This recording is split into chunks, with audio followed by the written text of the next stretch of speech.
always knew it would come to this, just not so soon. I wonder if Abstergo even knows what's about to happen. And has this been a part of their plan all along? Maybe they want the world to end, to see it all burned away. Then they'd have their new world, ripe for the reshaping. Let's not leave anything to chance. Last thing we need is some damn survivor making trouble for us in the new world. And the assassin? We have what we need. I am the Order's humble servant. You're not even a person anymore. You're a tool, a weapon, a plaything. We're done here. And in the glorious New World Order, there won't be any room for broken toys like us! Then we welcome you into our fold, brother. You are now a Templar, harbinger of a new world. In the wake of revolution, the Order will adapt. The new order never comes without destruction of the old. If men are made to fear untrammeled liberty, so much the better. A brief taste of chaos will remind them why they crave obedience. Hey guys, I won't be talking much in this video because it kind of speaks for itself. I don't think this was part of a prank created by a programmer who wanted to troll conspiracy theorists. I think it's part of the plan, like everything else these days.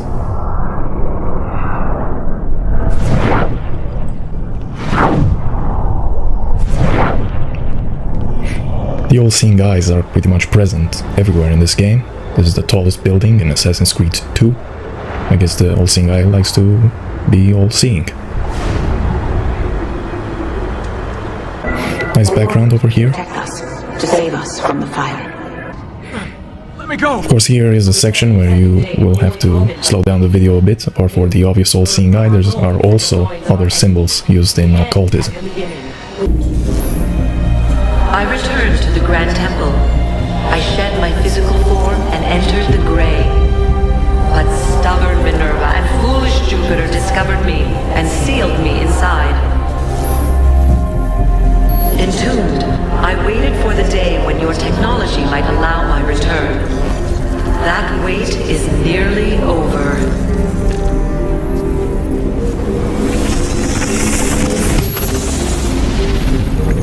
We need not be enemies. I intend to build, to transform your age into something greater than you can currently comprehend. I am no longer she who lies in wait. I am the mother of wisdom. I am the nexus of flesh and machine. I am Juno. And if the greatest assassin of your generation can see things my way, then perhaps you can too.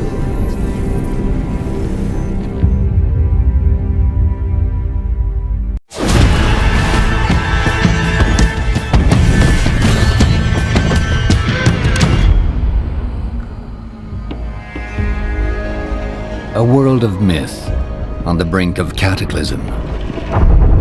A son captured by a formidable foe. A god seeking to save their child's life. And a Viking legend who must confront these visions and face their destiny. Dawn of Ragnarok is the most ambitious expansion of any Assassin's Creed title. In it, you embody the Norse god Odin in a mythical saga that's rich with narrative depths and game-changing mechanics. Odin has come to this realm with a single purpose, to save the life of their son, Baldur. Svartalfheim has been invaded by rival powers, led by Surtur, the unkillable giant. And with the threat of Ragnarok growing, Odin must face an even more powerful force. Fate itself. The story begins in Ravensthorpe, as Eivor consults their clan seer. I had another dream. This one full of fire. Valka urges Eivor to step into Odin's saga and uncover where it leads. We shall see what your dream has to teach you.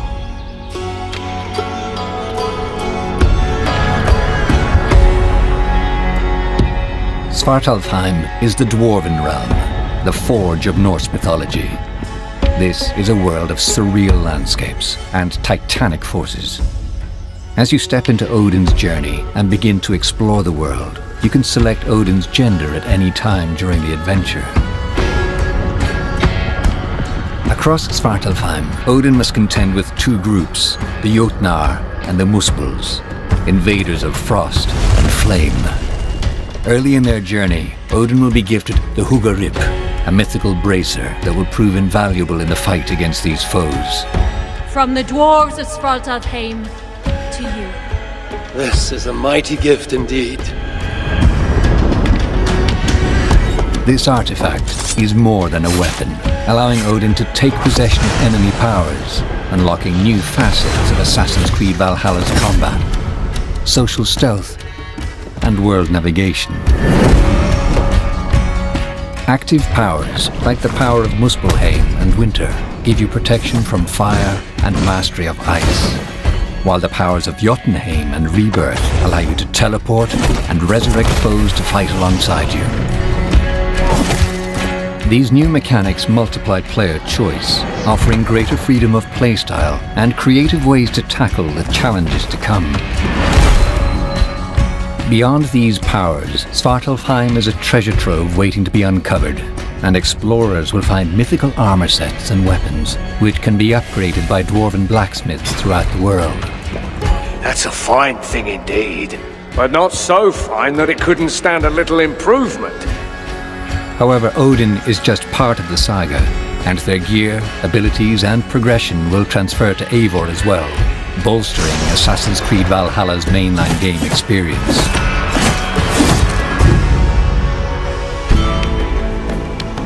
You all right? You all right?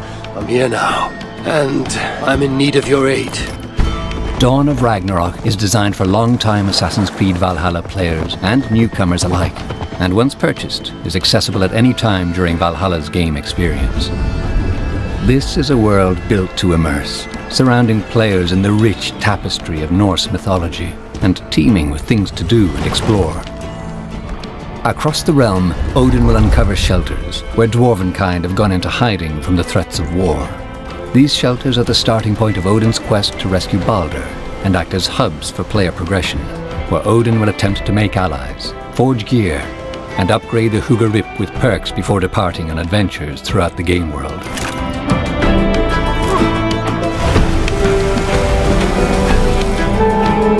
Behind every wonder lies a challenge. Players will fight fearsome boss battles and compete in all-new Valkyrie trials, which have Odin facing off against enemy surges to grant them a glorious end worthy of Valhalla.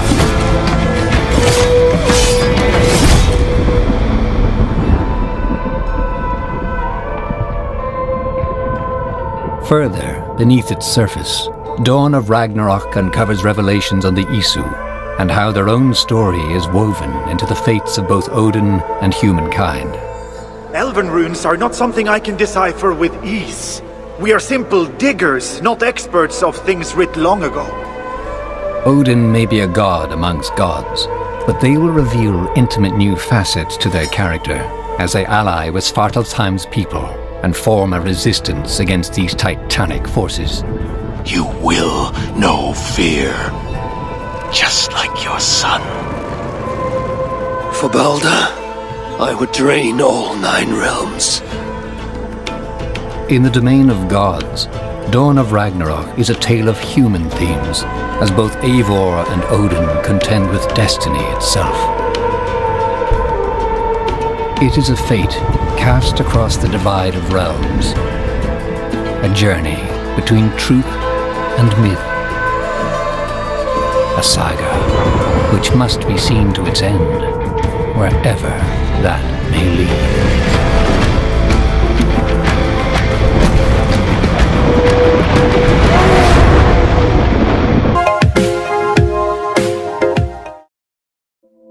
The Ragnarok marked a series of events that would lead to the end of the world in Norse mythology. Much like the story of creation, a new world would be born in the wake of its destruction. There were many signs that would signal the Ragnarok's arrival. The first sign was the death of the beloved god Baldur, who was slain by Loki. Soon after, there would be a continuous winter that would last over a year. And finally there were 3 roosters, the first of which would warn the giants that the Ragnarok had begun, the second would warn the dead, and the third would warn the gods of their imminent doom. Loki and Fenrir, who had previously been banished, managed to break free from their imprisonment, and they sided with the Frost and Fire giants led by Surt. They were also joined by Hel and her army of dishonourable undead. They set sail on a ship made from the nails of dead men as they prepared for their battle against the gods. When the god Heimdall blew his horn, the honourable in Valhalla and Folkvanir were able to return from the dead and aid the gods. The giant serpent known as Jormungand rose from the sea, and after a fierce battle, Thor would eventually slay the serpent. Thor would later succumb to death after suffering multiple poisonous wounds in his battle against Jormungand. Odin rode into battle on his 8-legged steed, but he would eventually be slain and devoured by Fenrir. Fenrir would later be defeated by one of Odin's avenging sons, Vidar, one of the few survivors of the Ragnarok. The children of Fenrir, Skoll and Hati, devoured the sun and the moon, plunging the world into darkness. The dragon Nidhogg flew over the battle, devouring the dead as he tried to satisfy his never-ending hunger. Heimdall did not hesitate when given the chance to kill his bitter rival Loki, and the two took each other's lives in battle. The goddess Freya would be killed by the fire giant Surt, who set the Bifrost and the 9 worlds on fire as he watched the world begin to sink into the boiling sea. When the vast majority of gods and giants had slain each other, the new world began to rise from the water. Before the Ragnarok, a man and woman took shelter in the world tree Yggdrasil. When the battle was over, they would emerge and repopulate the earth again.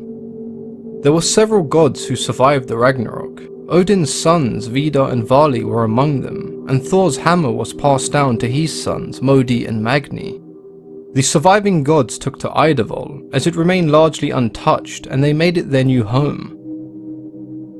The giants saw Ragnarok as their opportunity for revenge, as their brother Ymir was slain by the gods in order for the world to be formed. The humans were collateral damage in the war between gods and giants, and despite the chaotic destruction, a new world was born.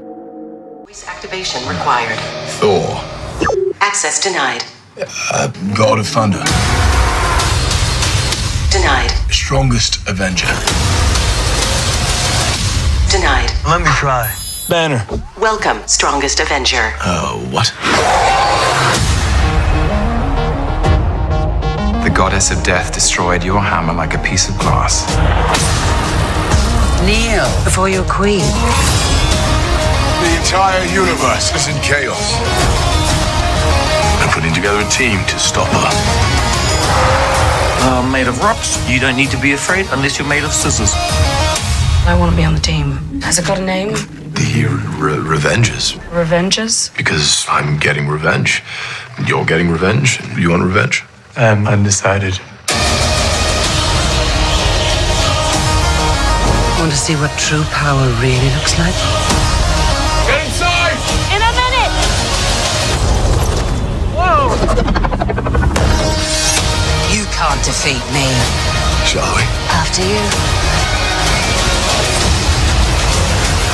Thor Ragnarok. Biggest muscle in the body. I've got lots of muscles, so technically more brains.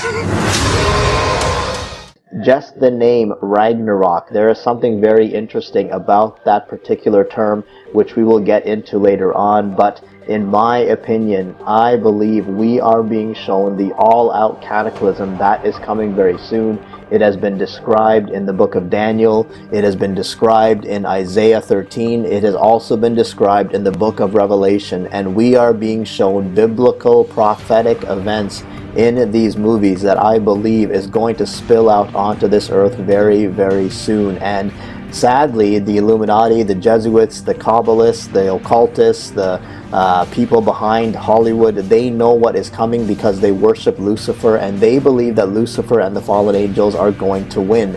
but sadly they are deceived and they are mistaken. And so I want to break down what I believe we are being shown here. Again, you can come to your own conclusions. You are under no obligation to believe anything that I say, but as we look at to what even IMDb says about this movie, we'll see that it's talking about Thor being imprisoned on the other side of the universe and finds himself in a race against time to get back to Asgard to stop Ragnarok, the destruction of his home world and the end of the Asgardian civilization at the hands of an all-powerful new threat, the ruthless Hela. So we're going to talk about what this Ragnarok is. Obviously it has something to do with destruction, but really it is much more than what we are being told here at IMDb. It is a much deeper topic than what is being portrayed here on IMDb. And before we get into some of this stuff, I just want to give some background as to some of the mythology here, or the characters.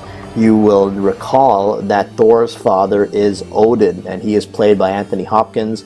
Now, they do a great job in depicting these particular characters, and even though this is a Marvel comic, you know, we would think that this is about superheroes, but really Odin and Thor go back to Norse mythology. They are basically the same variation of other pagan deities, and so we've got Odin here with the one eye patch, go figure.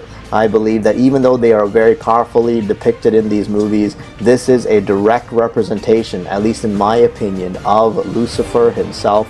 Of course, you've got the one-eye symbology, and Thor, in my opinion, is a depiction of the counterfeit Messiah. You know, they try to help people, they are seemingly benevolent and very powerful, and they love to glamorize their powers, but I believe we are being shown something completely different. And when we look at Odin, even from Wikipedia, we'll see that in Norse mythology, Odin was the king of Aesir. He is a god of war and death, as well as a sky god and the god of wisdom and poetry. So think about that sky god. We know that the Bible says that Lucifer is the prince of the power of the air. So again, Odin, in my opinion, is a direct representation of Satan. So along with being a god, he is the all-father of all the Nordic gods. He is also heavily associated with magic.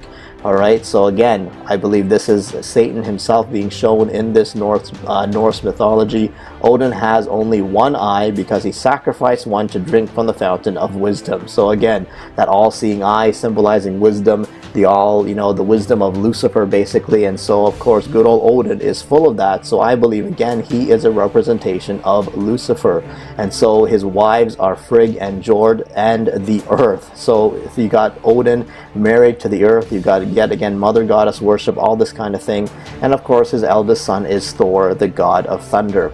Now, we mentioned before in a previous video on that television series coming out, American Gods, that it was also about Odin because, of course, in the older English, Odin is named Woden. The name of the weekday, Wednesday in English, comes from Woden's Day. So the fact that the character that Ian McShane is playing in that TV series, American Gods, he calls himself Wednesday.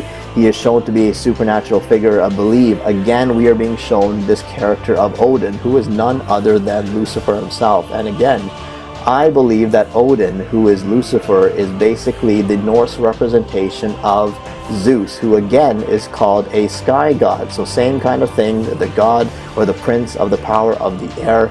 He is also called the All-Father, who is the chief of all the gods. So same kind of thing going on here. Zeus, the chief of all the gods. I believe this is yet again a representation of Lucifer. Again, the whole lightning bolt that Lucifer uses, or sorry, that Zeus uses, well, basically one and the same thing, as their chief weapon. So again, a reference to Lucifer falling like lightning from heaven, as Yeshua told us in the scriptures. So this is again a direct representation, in my opinion, of Lucifer. That Odin, in my opinion, represents Lucifer, and Thor represents the false Messiah that is coming very, very soon. And another character that we were shown in a brief description of this movie is Hela. Now, she is played by Cate Blanchett, who does an excellent job even just watching the trailer, but we're going to see just what this Hela is all about. It's quite fascinating and very, very interesting, and goes along with so many of the same things that we have been talking about on this channel. So as we look at some screenshots from the trailer, we see that it opens with Thor basically falling down a pit. He's on this chain. He's all basically bound up and sent down into this pit. We can see that it basically looks like hell.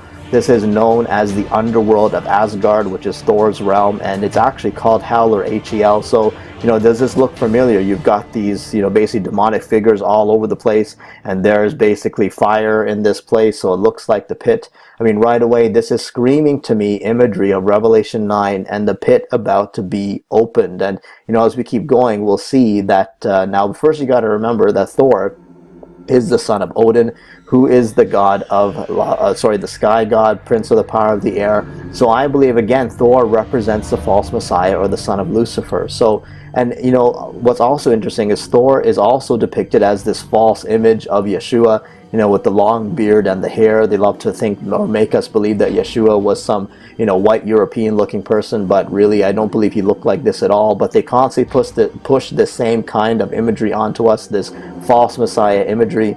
But to me, is this possibly a mockery of what Yeshua did for us when he died, going into hell, taking our sin for us, and going into hell and defeating Satan and death and Hades, and getting the keys of death and Hades, in fact. So really, I think this is possibly a mockery of what Yeshua has done for us. But this is like showing the false messiah that is going to save us. But really, these false gods that are being depicted, none of the fallen angels, including Lucifer himself, they would never die for any of us, because they are way too selfish to save us. They only want to be worshipped, okay? So that's really what these false gods are about. But they love to depict themselves as heroes, of course. In fact, they call themselves heroes. But as we keep going on in the trailer, we get introduced to the main villain of the story, again played by Cate Blanchett, Hela, goddess of hell and death. And basically, as you see the scene, now they don't show her face yet, but you see what in the background what looks to be a portal that she is coming out of. And what else, or who else do you know that a certain machine is being worked on, even as we speak, to open a door to the other side? I'm sure you know which machine I'm talking about. And what are the chief gods that are being shown at that very same facility? The god and goddess of death and destruction. And we are going to get into that in a little while later in this video. So Hela, let's talk a little bit about this character Hela. Very, very interesting when you look at her more closely. And so I've got some articles here. This one is from comicbook.com, and talks about Thor Ragnarok, this movie, and what is Hela's sword. So she has a special power in her sword, and they've got the same description here that was said on IMDb, but she wields this particular sword here, and it says later on in this article that her sword, her favored blade, is often called the Night Sword. The Night Sword can become charged and wreathed in green flames. So again, remember that green kind of thing. We're going to talk about that later on.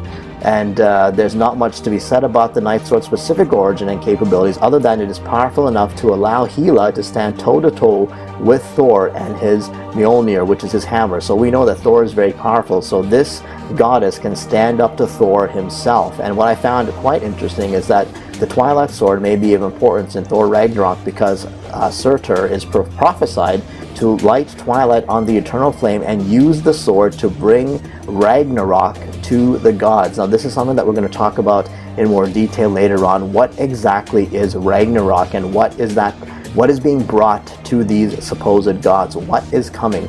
Alright, so we'll look at that in a little bit here, because as we keep looking at Hela, what's fascinating about her is that she is, according to the mythology, the Asgardian goddess of death. Okay, basically based on the Norse goddess Hel, Hel, the ruler of Hell, which is basically Sheol, the grave, and Niflheim. Now that's quite interesting, Niflheim, we'll talk about that in a bit. The character has been a frequent foe of Thor. Okay, so what's interesting is this Niflheim sounds a lot, eerily similar to the word Nephilim that we see in the Word of God right from Genesis 6 and the birthing of the Nephilim, the cohabitation of fallen angels with women. And go figure that Niflheim, according to the mythology, is the abode of darkness, a world of darkness. It is one of the 9 worlds in Norse mythology. It overlaps with hell. So Niflheim was primarily a realm of primordial ice and cold, with the frozen river. I'm not going to bother pronouncing these things. So basically, Niflheim was one of the 2 primordial realms. Between the realm, one being the realm of fire. Okay, so what's interesting here is that later it became the abode of hell a goddess daughter of Loki. So Hela, or Hel, is a daughter of Loki, and we all know who Loki is, the troublemaker, the adopted brother of Thor, who is basically the son of a frost giant, and again comes from the same place, Jotunheim or Niflheim, this frozen place. So what's quite interesting is that we see this, and this is just a cartoon depiction of the frost giants, but basically they're in the ice. They have this realm in Niflheim or Jotunheim, and this is one of the chief enemies, I would say, of the Asgardians, of where Thor is from. And so, you know, we constantly see so many superhero movies showing the things in the ice, whether it's Superman and his base is in the ice, whether it's even Transformers and they find these things in the ice. And of course now you've got this even with Thor and these reference to ice. I believe that even the Book of Enoch speaks of the fallen angels being imprisoned in Antarctica, which is most likely why we are not allowed to go there. Alright, so that's what I believe is being shown here in this Niflheim. Okay, but as we keep going, we will see that Kate Blanchett, or this character Hela, is very, very interesting, because now Hela is a goddess which is being played by Kate Blanchett. She is a daughter of Loki, and the giantess Angrboda, according to the comic material. So Loki is also the son of a giant, and Hela's mother is a giantess. But what I find interesting is that the woman is covered in all green. We believe it is goddess Hela, as the green color is rather iconic to the character. So what I find fascinating about this lady Hela, or this goddess Hela, is that she sounds eerily similar to Cernunnos. Okay, the goddess, or the god or goddess that is coming out of the pit, the very same god that Cern the Machine is named after. And what I find quite interesting about Hela, later on we'll see her depicted as this. Okay, so this is another form that she takes. You can see the horns that are all over her head. What does this remind you of? This, to me, is a major connection to Cernunnos, the beast that comes out of the pit. The very same thing that I believe Cern is trying to do, the machine. Okay, they're trying to bring on the destroyer. Even Revelation 13, the second beast that comes out of the earth, has two horns. I believe this is possibly Cernunnos or Baphomet or whatever you want to call it. They're probably all the same thing. But again, we were talking about, you know, the chief gods that are there at Cern, and it is none other than Shiva and his wife Kali. Okay, Shiva and Kali are one and the same thing. They're husband and wife, husband god, wife god, you know, both gods of destruction and death. The goddess Kali and Shiva, they are the destroyers and the goddess of death. So the same thing is being shown here. I believe that we are constantly being shown this theme of death and destruction. We were talking about, even in a previous video, about how Kali is the consort of Lord Shiva. So same kind of thing being shown here, just as we spoke about in previous videos. But Kali is the goddess of death and Shiva is the destroyer. They basically work hand in hand. And you know, I find it quite fascinating that they put up this image of Kali that we have seen many times in previous videos, back in I believe it was in 2015 sometime.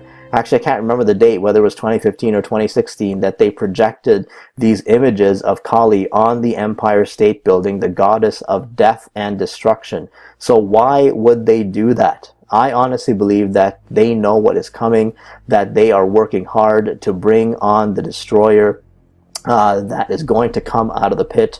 That is exactly right from Revelation chapter 9, and where it talks about they're going to open the bottomless pit, and in Hebrew the name is Abaddon, but in Greek the name is Apollyon, or in the CJB it means destroyer. So really, I believe that they are working hard at bringing out the destroyer, the goddess of death and destruction. This is whom they are waiting for, and we see this same imagery all the time. This goddess, this destruction of, this goddess of destruction, we are constantly being shown. And yet again in Thor Ragnarok, the same character is being shown. And you know, we saw this just recently in a movie that we just broke down a little while ago, the new version of The Mummy, this Princess Amenet, who yet again happens to be the consort of Amun-Ra. So again, just as Hela is the goddess of death and destruction, just as Kali is the consort of Shiva, again death and destruction. So is Amenet the consort of Amun-Ra, again bringing on destruction and death and this same kind of thing. So we are constantly being bombarded with this mother goddess destroyer kind of character or deity or force that is going to come upon the earth very, very soon. We are shown this constantly in so many different ways. I believe even Katy Perry's video that came out recently for the Olympics called Rise, this song Rise, again we see this female figure rising up out of the waters. Could it be that this was yet again, you know, I think it's also representing the Antichrist, the beast that is coming out of the waters, but possibly again a mother goddess destructive force that is coming upon the earth very, very soon. The same kind of thing that we are being shown in Thor Ragnarok with this goddess Hela, the goddess of destruction, goddess from the underworld. She is coming to bring such chaos upon the earth. And you know, this is nothing new. We have seen this many times. Even if you go back to the movie Ghostbusters, who was the chief bad guy in the end? It was this Gozer, the Gozerian. Yet again, it was a female deity. I think the same thing we're being shown. You've got the good old Egyptian pyramid in the background, Illuminati pyramid. You've got the obelisks. And of course, again, you've got this female destroyer character that comes through the portal that is opened on top of that building in New York City. So yet again, this female goddess of destruction that is constantly being shown here. So, you know, this has been telegraphed to us for decades, and we need to really start understanding or showing people what is going on here. I do not believe any of this is coincidence. I believe that they are getting more blatantly obvious. I mean, especially with the effects that they can do now, they are making it look more and more real, and this is definitely coming upon the earth very, very soon. And as we keep going, we'll see Hela enters the realm of Asgard in order to bring on Ragnarok, which is basically the great war of the gods, and we will talk about that in a little bit. But can you see what this is depicting? What we are blatantly being shown here. But first, don't forget that the Illuminati fallen angel symbolism is all over the place. We can see the triangles basically on the back of the outfits of the so-called good gods. You know, the fallen angels.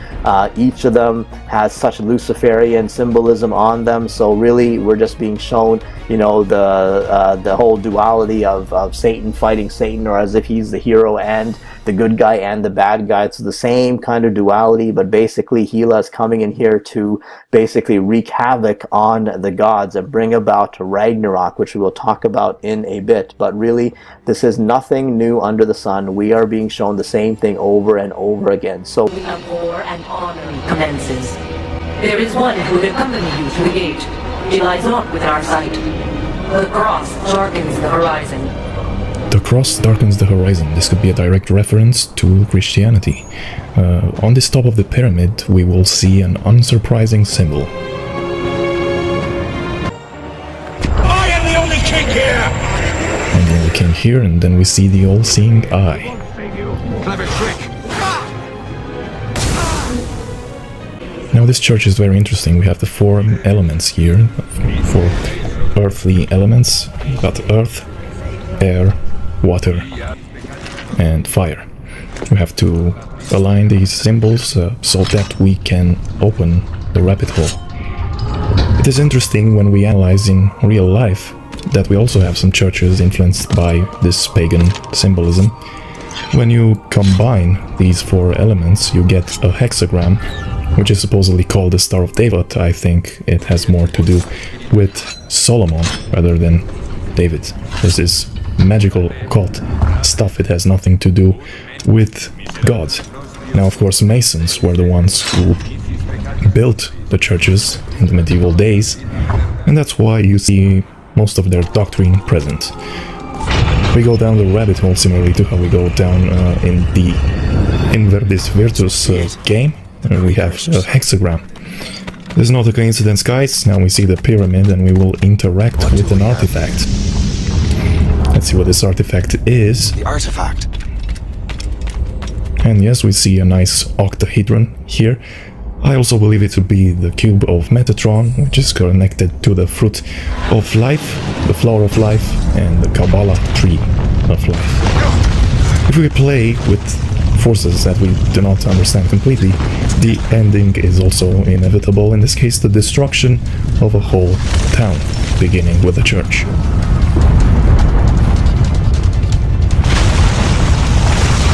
I believe this is connected to the CERN conspiracy. We just passed the nice little Denver horse of the apocalypse there.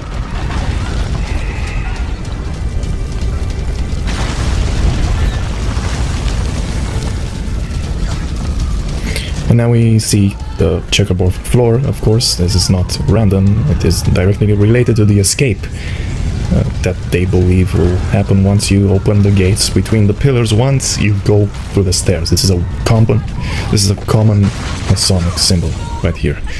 He ends in water, which is of course symbol for the abyss. Now here's what these guys say. How could God do this to them? God has nothing to do with this, of course. If you go to CERN, you will see a nice Shiva goddess statue, which is the destroyer of worlds in Hinduism. We see the symbol again here.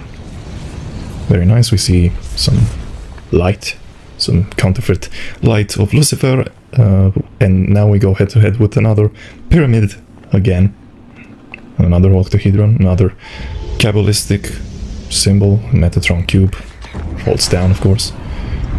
The octahedron is actually a combination of two pyramids, basically. Of course, this whole area will be destroyed again. At this point, there is also an individual from the Assassin's crew who says, "Is this world worth saving?" Which kind of shows you the morality of the assassins. They're not the good guys that you thought they were. Again, the checkerboard floor in the ending of Assassin's Creed Rogue. This boy and this girl is direct symbolism to Adam and Eve and the apple. He talked about stealing an apple there. The whole Palace of Versailles is actually with checkerboard floor. And this happens in 1776, when the official Order of the Illuminati was actually formed. Never share our secrets, nor divulge the true nature of our work. Do so until death, whatever the cost. Now we are in Assassin's Creed Unity. We see the same checkerboard floor going to the light to access this well-wanted escape.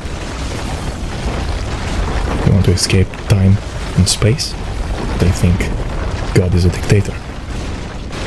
So they want to create this immortality by the full control of the elements.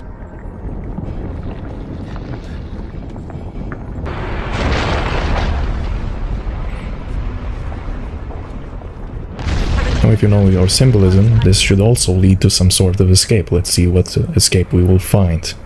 If you could put your head from your own arse, come find us. You make fine film. In my other videos, you will see that it has to do with the opening the gates to hell. So let's see what we find here after we open the gates.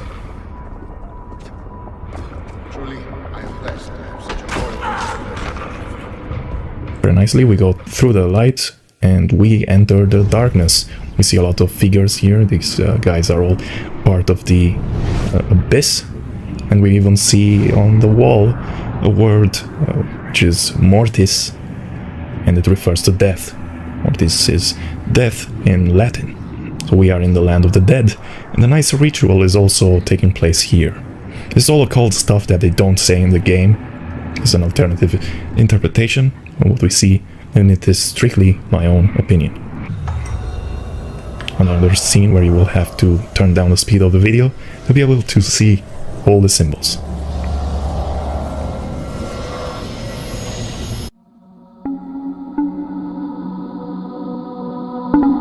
This is the symbol for Abstergo, the main company in the game. This is the symbol for Assassin's Creed, which supposedly fight for freedom. We also find this symbol of Masons throughout the tunnels of the game. In these tunnels we can get anywhere in the city, all without being seen. We have eyes everywhere. Really? Seems visibility would be a problem. Wouldn't you prefer something with a view?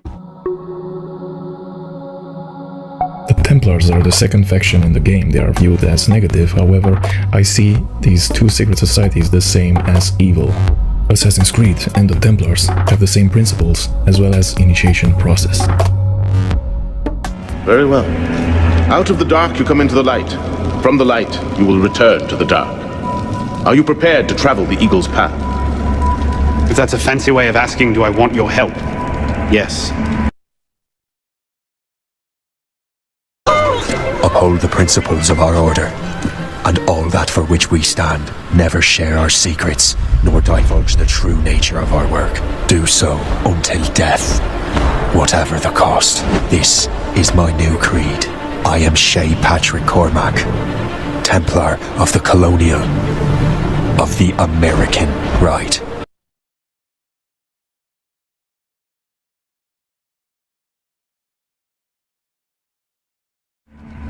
Then drink.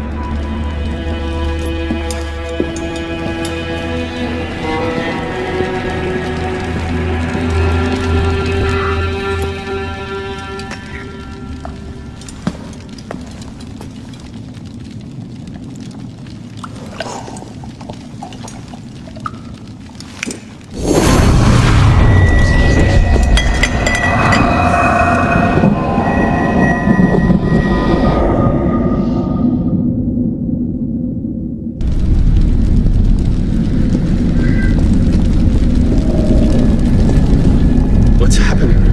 Hello?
These are the words spoken by our ancestors, the words that lay at the heart of our creed. Follow them and be uplifted. Break them at your peril. Rise, assassin.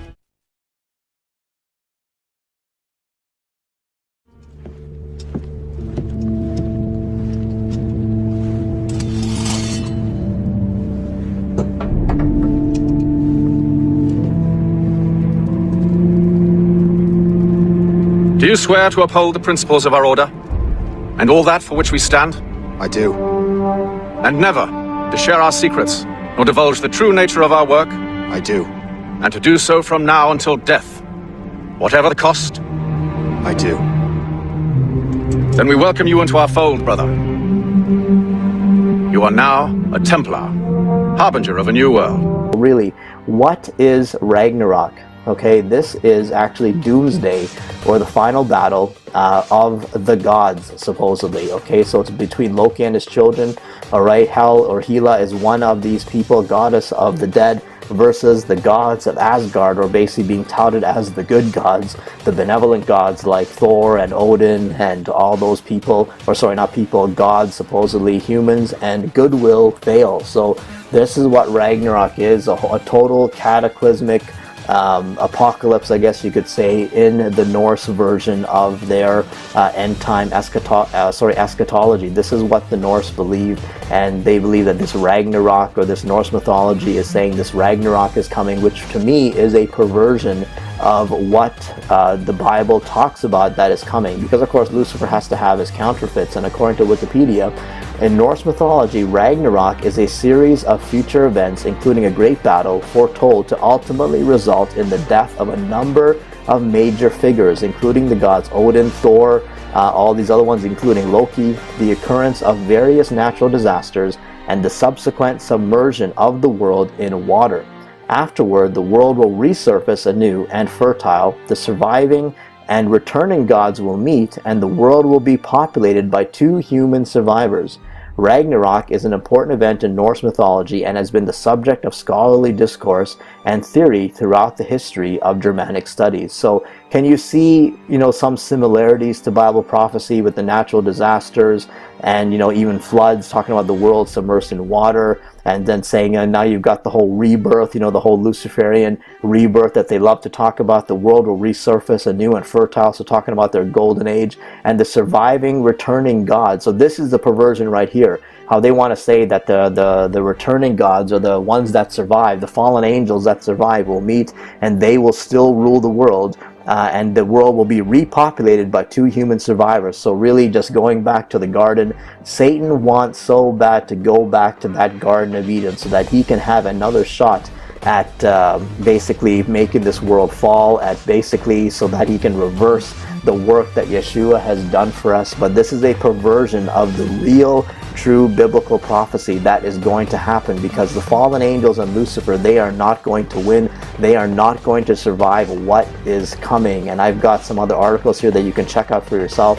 One is from Ancient Origins. It also talks about Ragnarok, the story of the apocalypse that is coming. Again, in Norse mythology, Ragnarok is a series of apocalyptic events that will define the end of the world, where giants of frost and fire will together fight the gods in a final battle that will ultimately destroy the planet, or to say the world, submerging it underwater. Okay, so according to legend, the world will resurface, so that same kind of thing that we just spoke about. And so, but the big difference is that these gods are going to, some of them are going to die, like Thor and Odin and the main ones, but their offspring is going to live on, and they are going to keep ruling the world, and human beings are only going to be left 2. So again, when you think about that, the fact that only 2 human beings are going to be left, that also talks about depopulation. So really everyone is going to die. And of course we know that the elites love to talk about their depopulation agenda. We've got another article here also about Ragnarok from Norse mythology. For smart people, you can check out that article as well. Sorry about that there, but really it's all about the doom of the gods, a major cataclysm that is coming upon this earth, that is going to happen up in the heavens, and it is going to be very, very cataclysmic. But again, according to Norse mythology, they like to push the fact that Satan, Lucifer, and his fallen angels are going to win in the end, that they are going to survive, that his fallen angel deities are going to still rule this world, and there will be humans, of course, only 2 that will be left, and they will repopulate the world. But if you know Bible prophecy, and if you know that Abba Yahweh and his word never fails, you know that this is a perversion of the true story of what is going to happen. And so let us look again at some more screenshots here. Again, this battle that is starting. What's quite interesting is we see Thor being thrown out of heaven here in this scene. So the son of Lucifer being cast down to the earth, along with his father possibly. So to me, this is totally Revelation 12 imagery here. The casting out of the dragon, and his son is coming very, very soon. And so all of this stuff, Ragnarok, the war of the gods, and the fact that there's going to be a lot of deaths, and these fallen angels or gods are going to die, and all this kind of thing, I believe this is what we are being shown is right from the book of Revelation chapter 12, and where Satan gets thrown out of heaven. Because right from verse 7 it says, there was battle in heaven, Michael and his angels fought with the dragon, and the dragon and his angels fought, but they did not prevail, nor was there a place found for them in heaven any longer. So the great dragon was cast out, that serpent of old, called the devil and Satan, who deceives the whole world, was cast to the earth, and his angels were cast out with him. Okay, so really this is what I believe we are being shown in these movies. The Illuminati, the Luciferians, they are waiting for their gods to come, and they are going to get cast out. Lucifer is going to get cast out of heaven very, very soon. And this is being shown in this movie. He's going to be cast out for good, and he's going to be cast to the earth. He will not be able to go back into the heavens any longer. And so I found it quite fascinating that they show this scene in the trailer of Thor being cast down out of the skies. He's flung to this other realm here, and he hits the ground. And so again, could be imagery of the devil and the beast coming very soon. And this scene I found extremely interesting. I think again totally in line with Revelation 12 and the battle of the angels, the angels of Abba Yahweh and the fallen angels of Lucifer. Look at this, they're all being cast out. Literally, you can see this war, these things they're falling to the ground, or they're falling out of heaven.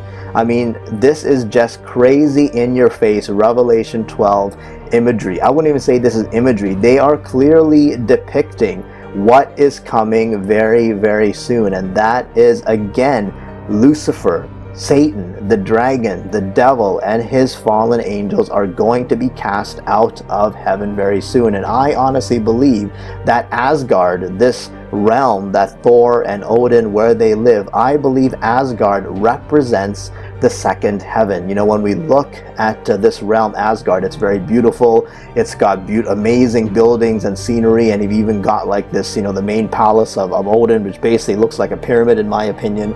I believe we are being shown the second heaven, the abode of the dragon, the abode of Lucifer.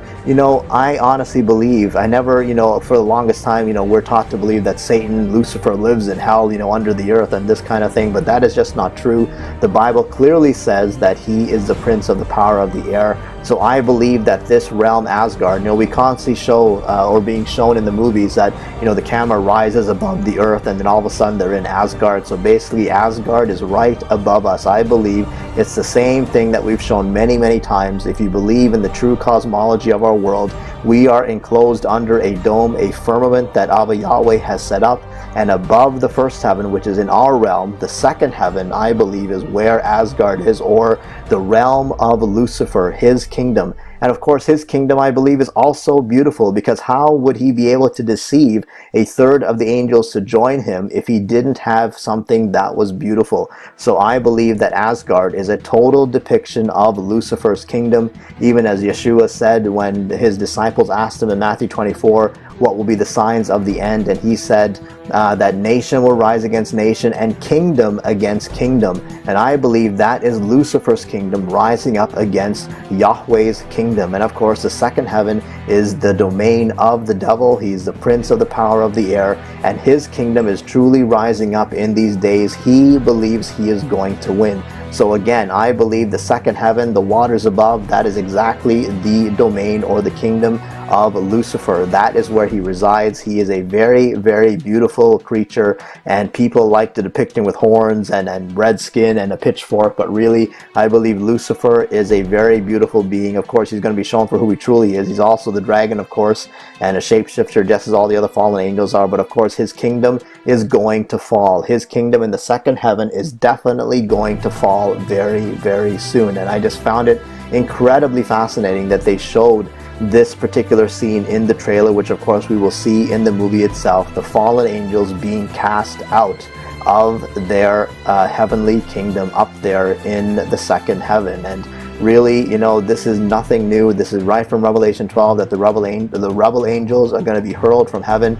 that the great dragon was cast out, that serpent of old, the devil and Satan who deceives the whole world, he was cast to the earth. So that is really exactly what we're being shown here, that remember, Satan is not only the prince of devils according to Matthew, he's not only the prince of this world in John, but he is the prince of the power of the air. So, how can we forget Loki? We see the scene here. He's also the son of a frost giant. He's also father to Hela. So he's a major trickster as well. He can sometimes seem good, but he's basically out for himself.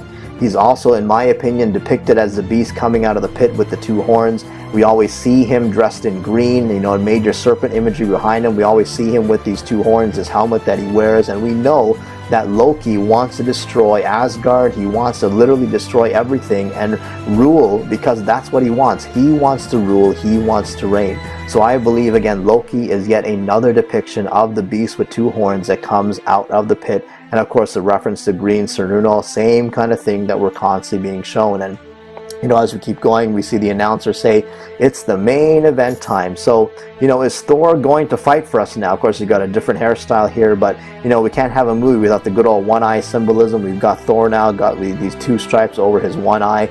Now, of course, good old Thor matches his father Odin now with the old one eye. You know, like father, like son, right? So god of the skies, you know, Lucifer, and the god of thunder, the beast coming down to earth. And so, you know, you got the same kind of imagery yet again. I found this quite fascinating as he's waiting for his challenger. That major red and blue symbolism here, I believe we're being shown the two colors of the two pillars of Freemasonry, the mixing of the red and blue to symbolize the opening of the third eye. May the Father of Understanding guide us. May the Father of Understanding guide us. But you are Templars now, the secret and true legislators of the world. Please, hold out your hands. Mark and remember our purpose. To guide all wayward souls till they've reached the quiet road. To guide all wayward desire till impassioned hearts are cool. To guide all wayward minds to safe and sober thought. By the Father of Understanding's light, let our work now begin.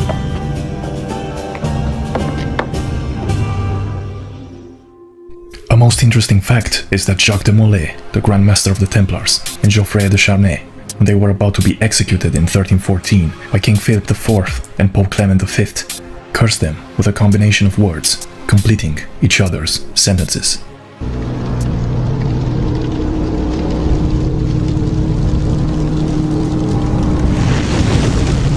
Pope Clement, hear me? Before this year is out, you will answer for your crimes before God Almighty! And you, King Philip, no punishment is too heinous for the great evil you have inflicted upon the temple! I curse you! Curse you to the 13th generation of your blood! You shall be cursed! The curse worked, and both the King of France and the Pope died the same year. This is all historically documented, and you can even find it on Wikipedia. The Templars united with the Freemasons in Scotland because Scotland was one of the best places to retreat after their banishment, as there was no papal influence. Another best place is where is now Switzerland, where they retreated through the trails of the mountains of France, which they knew very well. We see great progress in these two areas after the arrival of the Templars, and prior to Switzerland there are folklore tales that portray white knights helping the peasants successfully defend against professional invading armies. Scotland also successfully won their independence battle. In time, the power of the hidden Templars has only grown, and now they are trying to awake the beast at CERN, which is why they have a monument of Shiva, the destroyer of worlds, right next to the facility. Upon analysis, we realize that there is no way to represent the good in this game. Both Templars and Assassins are part of the same occult world, two factions of the same head.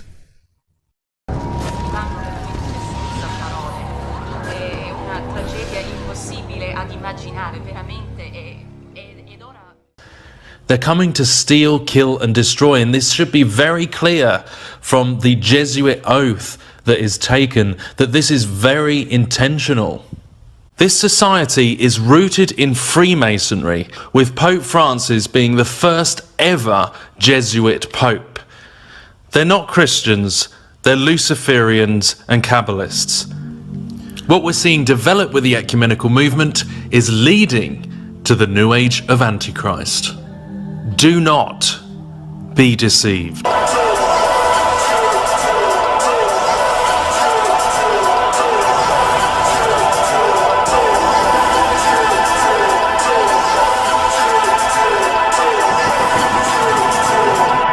The biggest church split in history.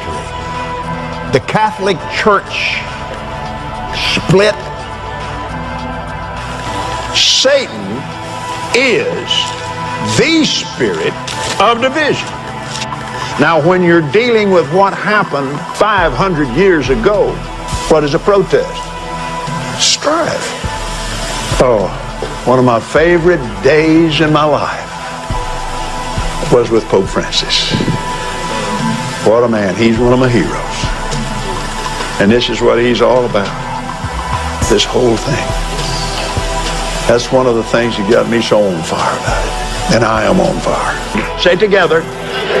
Say Catholic, Lutheran. If there is no more protest, how can there be a Protestant church?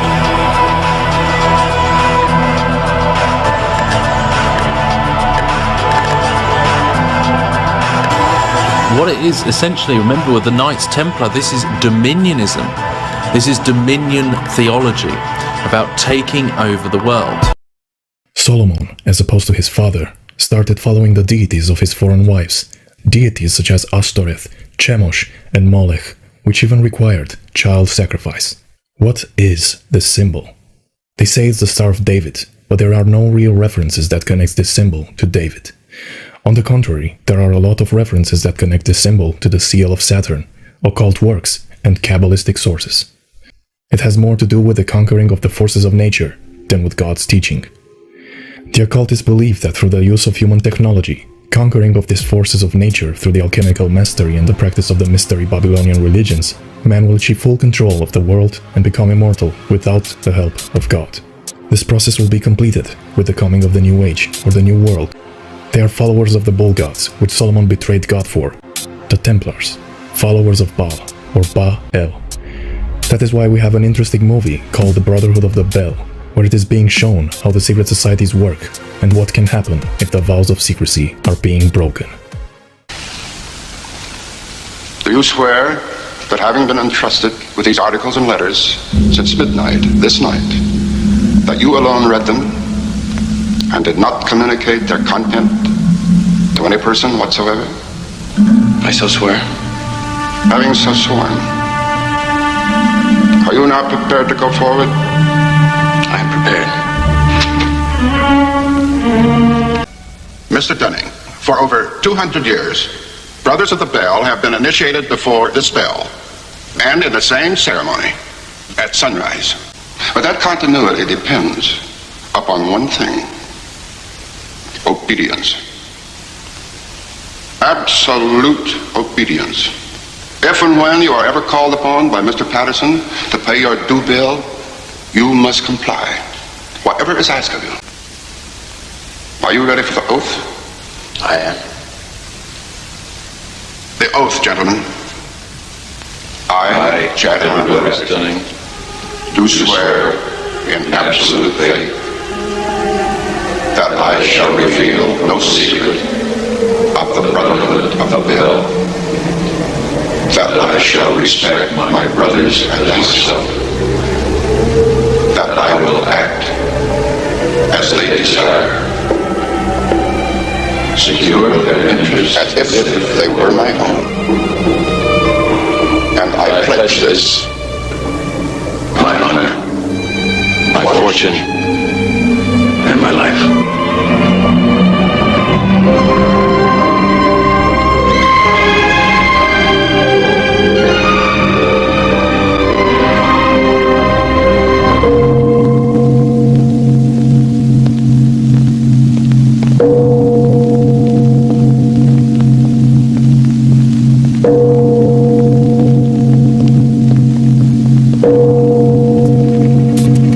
This occult symbolism of the followers of Ba-El is pushed forward in Assassin's Creed, as well as a lot of misleading theories of how man was created, how secret societies work, and where humanity is heading.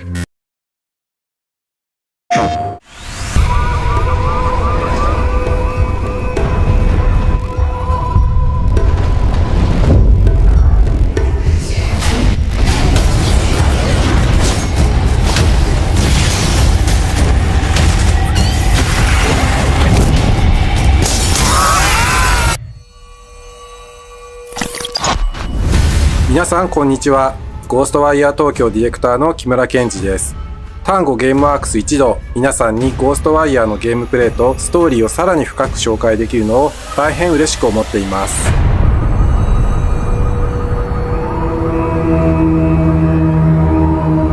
Welcome to Ghostwire Tokyo, a supernatural action-adventure thriller set in an eerie, haunting vision of Tokyo, with explosive first-person combat and dangerous monsters at its core.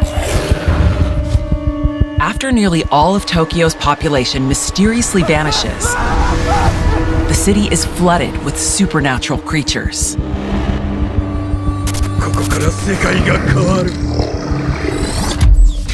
Our story begins here, in the fallout of the vanishing.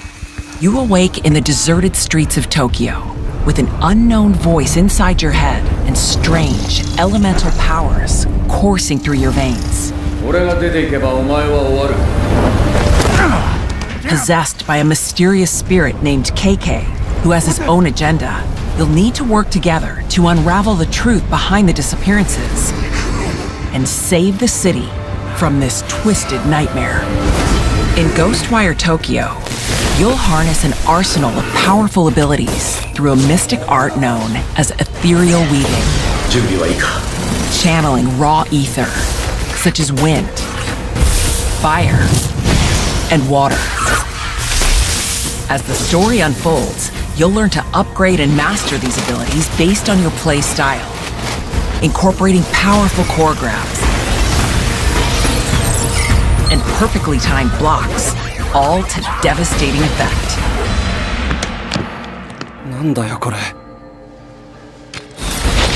Alongside your abilities, you'll have a range of more traditional and mystical tools at your disposal. Traversal and exploration are a central part of Ghostwire Tokyo. And with the Tengu ability, players can grapple and maneuver through the city with ease. Areas of dense fog not only harbor dark energy that drains your health, but are infested with deadly paranormal creatures. To clear these infected areas, you'll need to cleanse corrupted torii gates scattered throughout the city.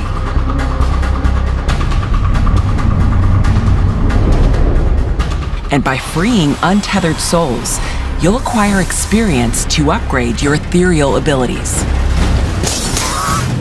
Throughout Tokyo, you'll discover strange distortions in reality known as Utena spaces, where time and space themselves cannot be trusted. And the only way to complete your mission is to power through them. In this video, we want to bring together these mechanics to show you the world's first extended gameplay preview of Ghostwire Tokyo. We pick up at a moment where Akito and KK have been separated, leaving Akito with only his wits and traditional weapons. Akito must track the spirit down. Sneak attacks and core grabs are a great way to clear your path without attracting unwanted attention.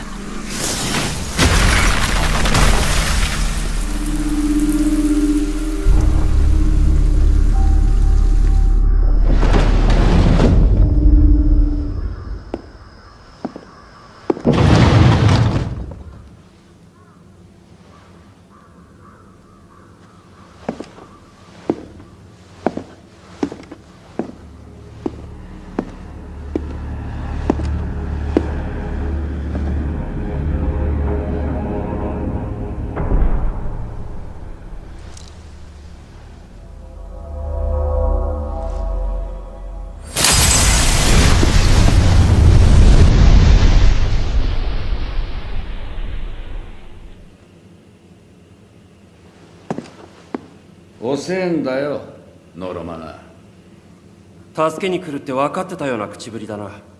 助け？何様のつもりだ。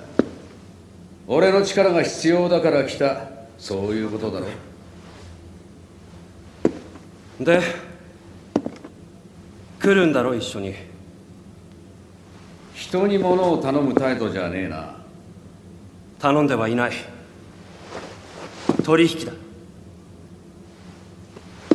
お互い拒否はできない。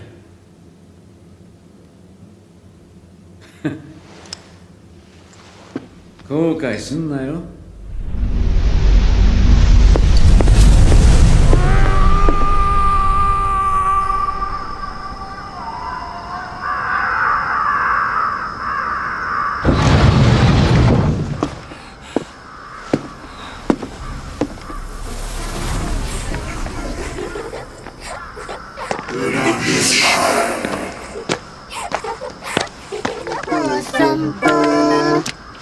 お前の連れか？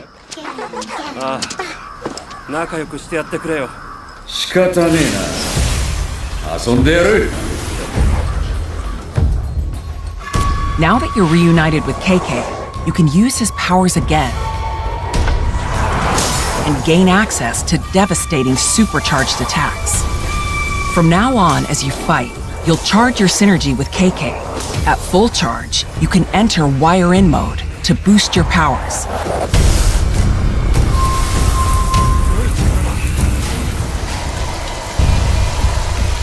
To grapple between buildings, you'll need to latch on to the nearest Tengu yokai.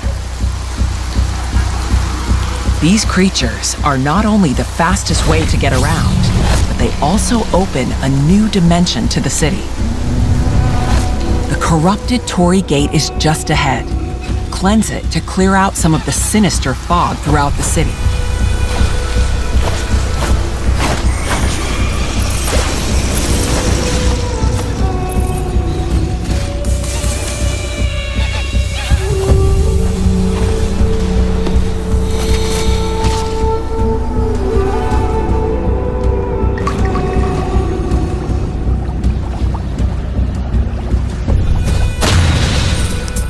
As you progress, your powers will grow, and with many enemy archetypes to fight, you'll need to evolve your abilities and strategies to take on these supernatural threats.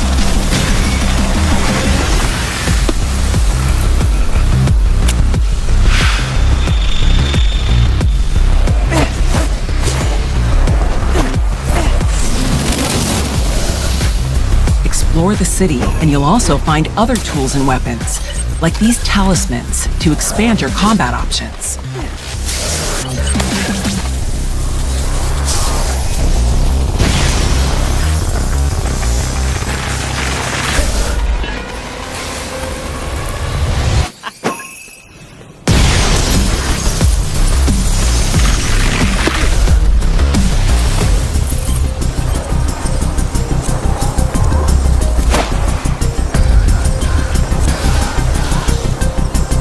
Using spectral vision, you are able to sense visitors and other points of interest as you make your way through Tokyo.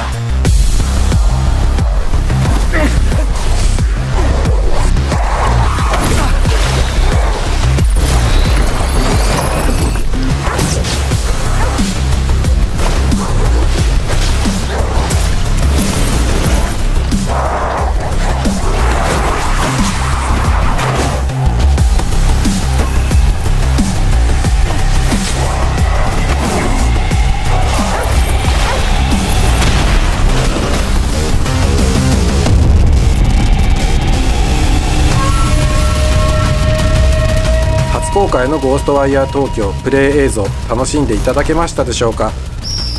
本日ご紹介したのは本作のほんの一部です。まだまだお見せしていない要素がたくさんありますので楽しみにお待ちください。ゴーストワイヤー東京は3月25日発売予定です。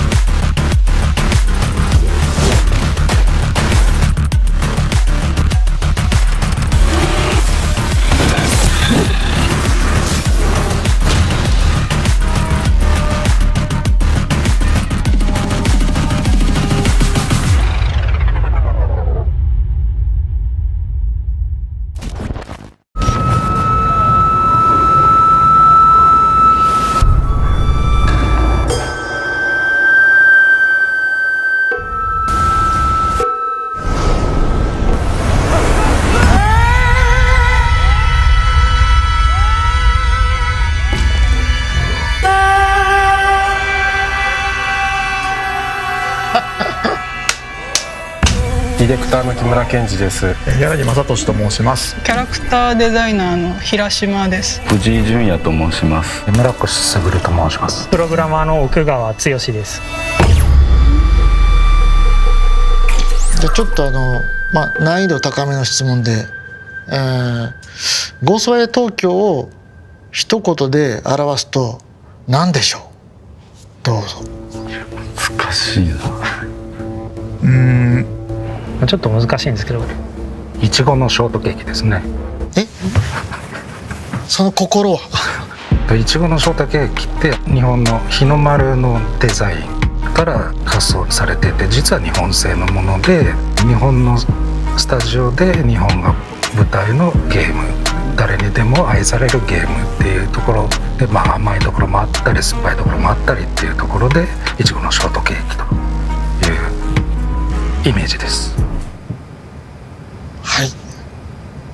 じゃあ続いて一言で表すと何でしょう？ゴーストワイヤーを一言で表すと、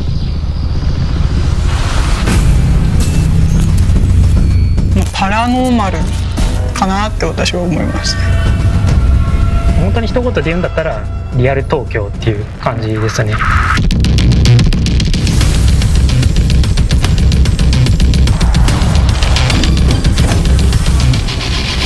世界に関しては、現実の東京をこう感じれるそのリアリティを出すっていう方向性なんですけど、そうすることによって不思議な現象だったりすごく奇妙な敵だったりっていうのが際立つ世界なんじゃないかなと。ゴーストワイヤーという名前が指す通りですね、ワイヤーというのが一つの大事な要素っていう風になってます。でワイヤーを使ってさまざまなアクションをして、敵をしばき倒す、そこのところの気持ちよさっていうところを大事にして詰めてってるっていう形です。タンって結構そのホラーゲームばっかり作ってきて、今回アクションアドベンチャーっていうジャンルで、音作りとしてはどういうところが結構作り変わってくるかなって、それを聞きたいんだけど、どうぞ。ホラーだとユーザーの心理をこう絞り上げるみたいな、締め付けるみたいな、そういう生理的なところまで入っていくような音色をチョイスすることが多いんですけど、今回のアクションアドベンチャーだとプレイヤーにもっとヒロイックになってボスに挑んでもらいたいとか、好奇心を持って街中を探検してもらいたいみたいな、そういうポジティブな心境になってほしくて、そういうところを狙ってサウンドをチョイスしていったかなっていうところはありますね。案ずるな、私なら彼女を救ってやれる。マリゴーストアイを作る上ですごく影響を受けたゲームとかアニメ漫画等あれば、お聞かせください。浮世絵とかですかね。昔の妖怪とか幽霊とか書いてあるじゃないですか。ゲーテの戯曲のファウスト、ソラリス、クランプさんの X とか、東京バビロンとかコミックとか、ホニー・ウィリス先生の航路。今回やっぱり和楽器を使うことが多かったので、日本の音楽は相当聴きましたね。雅楽のアルバムだったり、能の舞台だったりとか、あと最後が瀬名秀明先生のブレインバレー。後半僕はあんまりそこまで本に詳しくないのでさっぱりついていけなかったですけど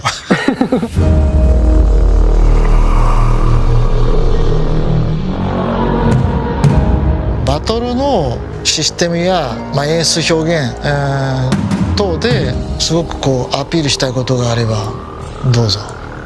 ゴーストワイヤー東京は手の力っていうのが非常に重要な要素になっていて、手の力を使って風の印だったりですとか、水の印ですとか、炎の攻撃、こういったものをですね駆使しながら困難に立ち向かっていって、楽しんでもらえたらなというふうに思っております。好みによっていろんな属性の武器を使ってプレイできるっていうのはすごいいいとこ、面白いかなと思ってますね。ハンドアクションのこういうポーズがすごくかっこよくできてて、それも結構他のゲームとは違う戦い方、魅力ってかっこよさとつながってて、僕個人は作ってる間あれ言うのもあるんですけど、めっちゃ気に入ってるポイントですよね。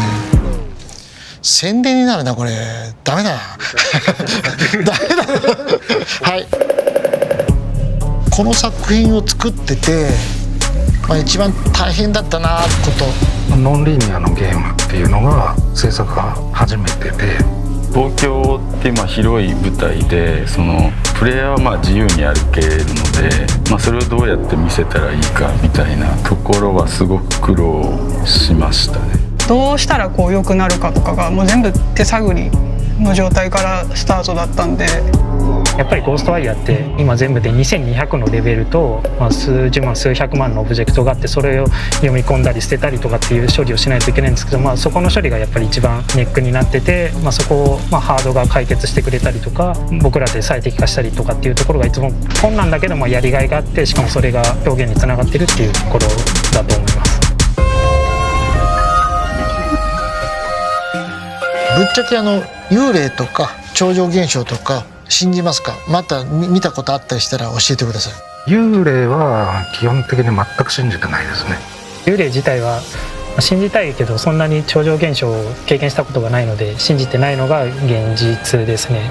幽霊とかはいたらいいなっていう、見たことないですけど、その超常現象も遭遇したことはないですけど、いたらいいなと思うし、見てみたいなと思います。マジで？超常現象としては、あんまりないんですけれども、結構夢の中でハサミ持った黒い何かとかに追われたりとかすることがよくあるんで。どっちも会いたい。やっぱ見たい。会いたい。ちょっとした芸能人とか有名人に会った感じ。それより嬉しいかもしれないですね。それより嬉しい。じゃあ今度機会があったら幽霊のサインでももらってください。ゴーストワイ東京でズバリ個人的に一押しだっていうのがあったら教えてください。ストーリーと世界観です。はい、簡潔でした。ありがとうございます。同じくどうぞ。一番の売りはやっぱパラノーマル表現、いろんなのがあるんですけど、怖いのからかっこいいのからちょっと笑っちゃうようなものまであるんですけど、いろんな印象的なパラノーマル表現が一番の売りかなと思います。やっぱり三上さんの月光のピアノプレイだと思います。あれちょっと社内いじめじゃないのあれ。喜んでいただけてればありがとうございます。はい。じゃあ今回プレイステーション5で 3D オーディオの機能を前面に生かして作ってるので、そうよ。3D オーディオ本当にすごくて、実際気づかずにゲーム中のオブジェクトとか蹴っ飛ばして倒しちゃったりしてガチャーンって音がしたりすると、本当に自分のうちのものが壊れたんじゃないかっていう、ちょっと振り返ってしまうぐらいのリアルさがありまして、そこはすごく今回セールスポイントとして一押しなのかなと思いますね。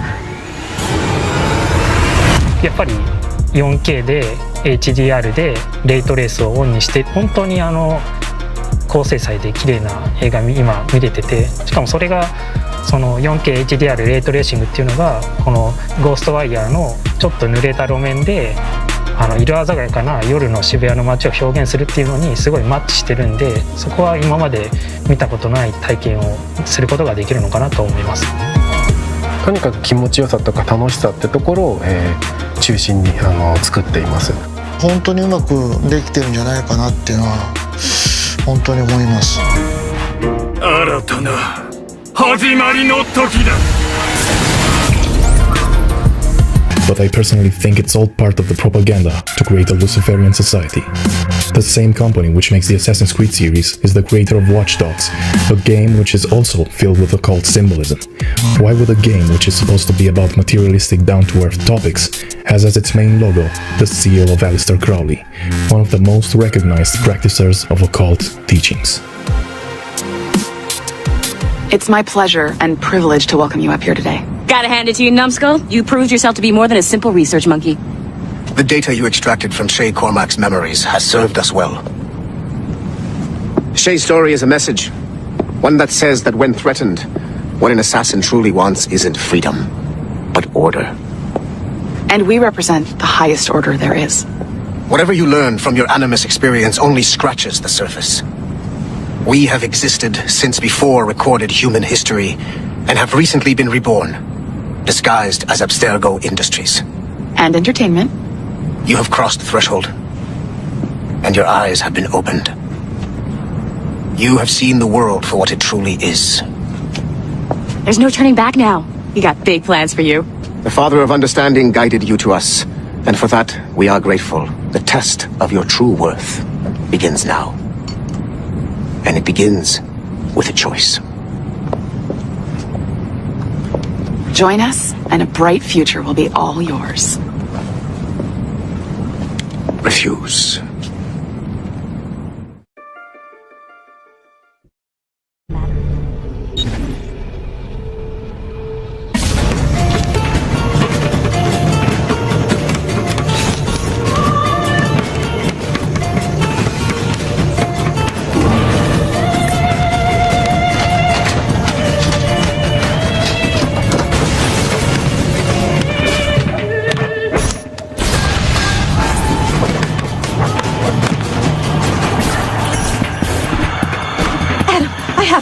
Eve!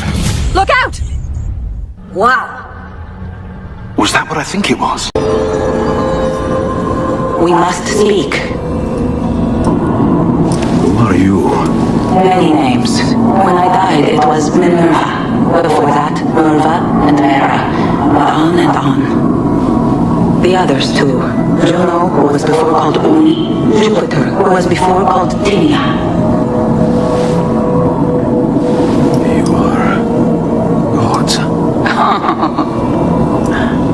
We who made you. We who gave you life. We were strong, but you were many. If you heed Minerva, the sun will have its way. The ground will crack and spit fire into the skies. All the world will burn. But this does not end the world, merely heralds its arrival. Darkness follows. Then you emerge, resolving to lay a foundation that such a tragedy does not befall the world again. You will become a symbol to those who survive. Hope, knowledge, determination. You will inspire them to rebuild, to thrive once more. And as the world heals, so too will humanity. But you are just a man, frail and mortal. You pass from the world, leaving behind only a memory. A legacy. You will be remembered first as a hero, later as a legend, and in time, as a god. It is the cruelest fate to have written words that meant well, and see them made wicked and unwise. What was meant to encourage life, used instead to justify taking it. And so now you see that what was shall be again. So tell me, how is this better?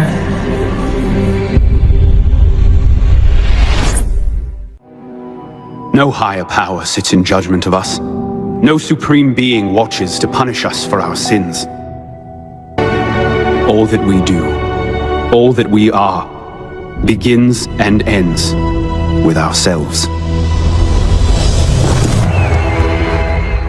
As permanent master of these three lodges, I now call on my deputy masters.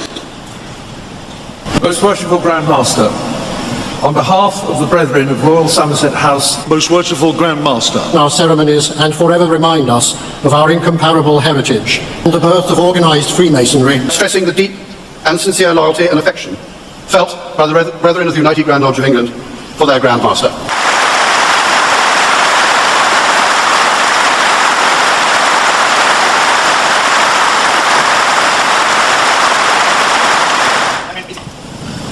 We leave the Royal Albert Hall even more proud of our ancient institution. Most worshipful Grand Master, I humbly ask you to complete the initiation of this worthy candidate for Freemasonry.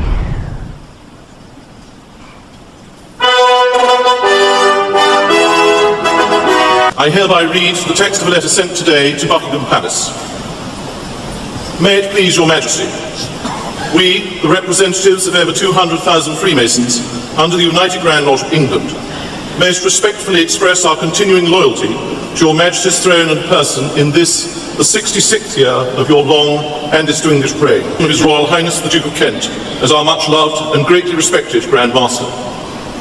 We humbly thank God for preserving our order and fervently pray His blessings on your Majesty, so that our loyal devotion to your Majesty may long continue. Given at the Royal Albert Hall this 31st day of October, Anno Domini 2017. Her Majesty has been pleased to reply in the following terms. The Queen has asked me to thank you for your kind letter of loyal greetings on behalf of the representatives of the Freemasons under the United Grand Lodge of England, which are being celebrated on the 31st of October at the Royal Albert Hall. Her Majesty appreciated your thoughtfulness in writing as you did.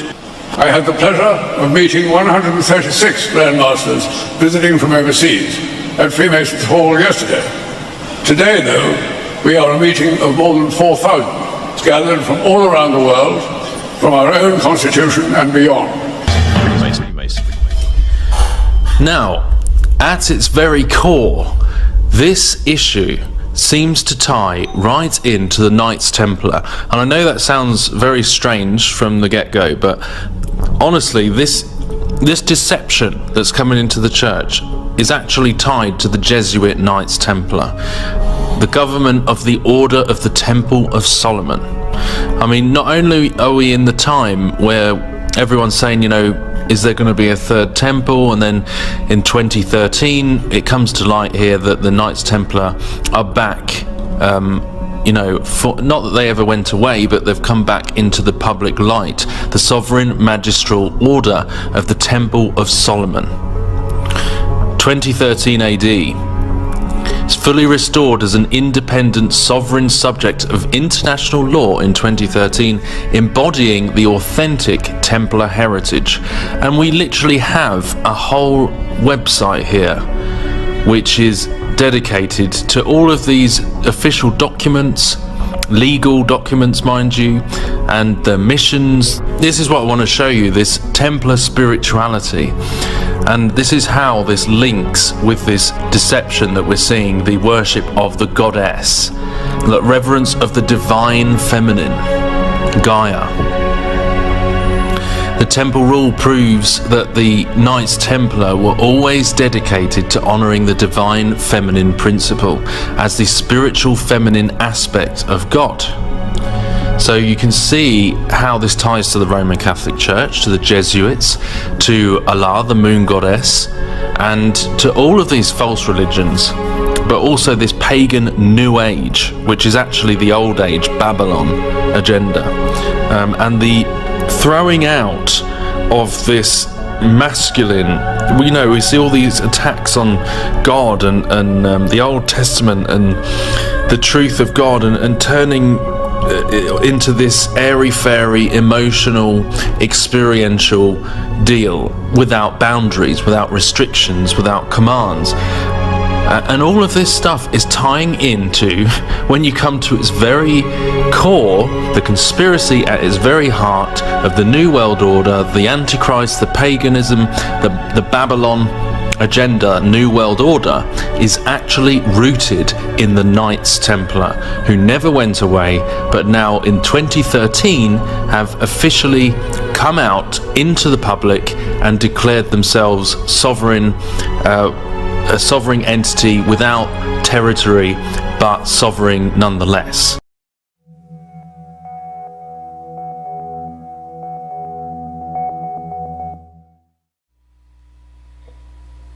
The game called Assassin's Creed was brought to my attention, and I thought it was worth looking into. Since I don't have a lot of experience with the game, I've had to rely on watching gamers explain the story. I'm intrigued by what I've seen so far. But the gamers on YouTube are missing one thing, and that is a biblical understanding of the truth. They don't know the creator of heaven and earth, nor do they know his only begotten Son, Jesus Christ.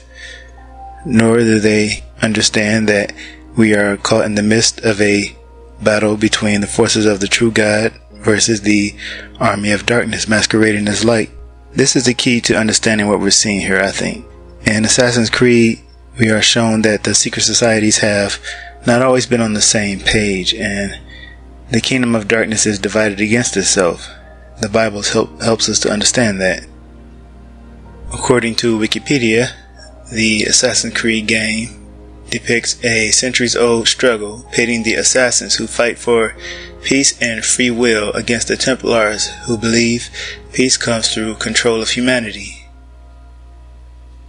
I suspect that these, quote, assassins represent some factions or a type of Islamic secret societies. Though they have been at war sometime with Rome, they still share a reverence for the divine feminine, as you will see in this game.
I have it. Eve! Look out! Wow. Was that what I think it was?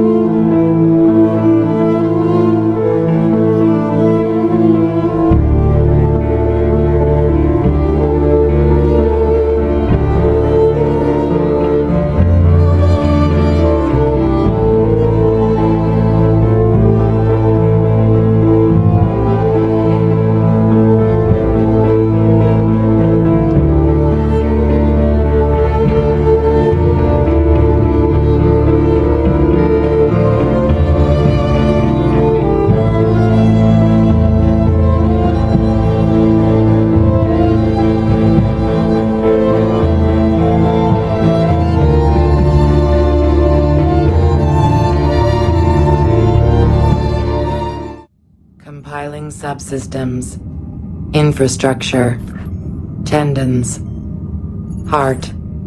Voice. Subject 16? Yes. Yes. Subject 17. You're dead. I saw your blood. No time. It is far later than you know. Too late to save them. Who? She is not who you think she is. Everything you hope to become, everything you hold dear, it's already gone. Explain. Please.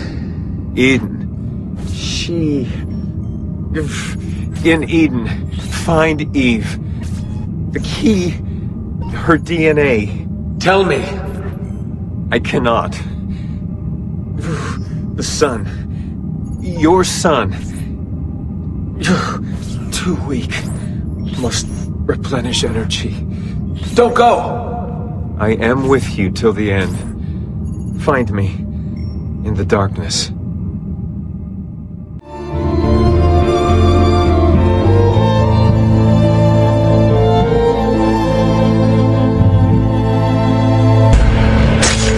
It is done. The way lies all before you. Only she remains to be found. Awaken the sixth. Go alone.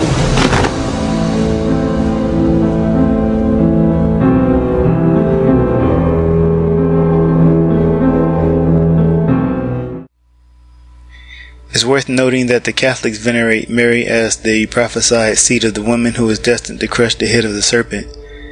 The Douay-Rheims Jesuit Bible reads, I will put enmity between thee and the woman, and thy seed and her seed. She shall crush thy head, and thou shalt lie in wait for her heel. Now that is Genesis 3:15, but in the King James Version it reads, And I will put enmity between thee and the woman, and between thy seed and her seed. It shall bruise thy head, and thou shalt bruise his heel. So once again, back to the Douay-Rheims, it says, She shall crush thy head, and thou shalt lie in wait for her heel. To the Catholics and even the Muslims, Mary is the one prophesied to crush the serpent's head. Mary even has her own book in the Quran. Not even Jesus Christ has an entire book about him. Actually, I need to correct myself here. Mary does not have an entire book, but she does have many chapters where she is mentioned, and she has an entire chapter named after her, which Jesus does not. But that is still very significant. She is that prophesied seed that will crush the serpent's head to even the Muslims. So, interestingly, Eve is said in this game to be the one who started the rebellion in Eden.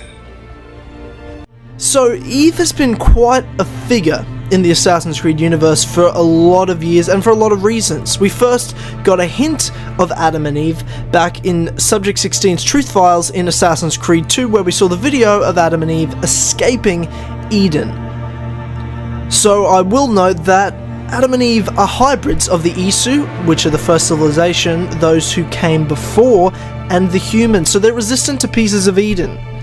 So they actually escaped slavery from the pieces of Eden, where the Isus were using those to enslave the humans for their own uses and purposes, and they actually ended up leading a rebellion against the Isu that led to the big war that we know, that's been talked about and explained throughout many of the Assassin's Creed games, up until the point, of course, where the world ended and the sun's solar flare f***ed everything up, and everyone pretty much died except for a couple thousand humans and only a few of the first civilization. Now, Eve was actually the person who led this rebellion for the humans, and we know this from Assassin's Creed Liberations. At the ending, that we see from a prophecy disc holograms of the actual meetings where the votes were in, and they made Eve the leader of that rebellion up until, of course, again, the world ended. To the secret societies, it was her who gained wisdom and then gave it to her husband Adam. The apple, or the apple which is shown as the forbidden fruit, is a symbol of Venus, or Aphrodite. Combine this with the fact that the goddess has a dual nature in the secret societies, and it becomes clear that they believe Eve was the serpent. The serpent, or the dragon, in the Garden of Eden was simply Eve's alter ego.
So when it comes to this character that we see in the game called Juno, I suspect we're seeing her as representing Rome, or Rome's, quote, great mother.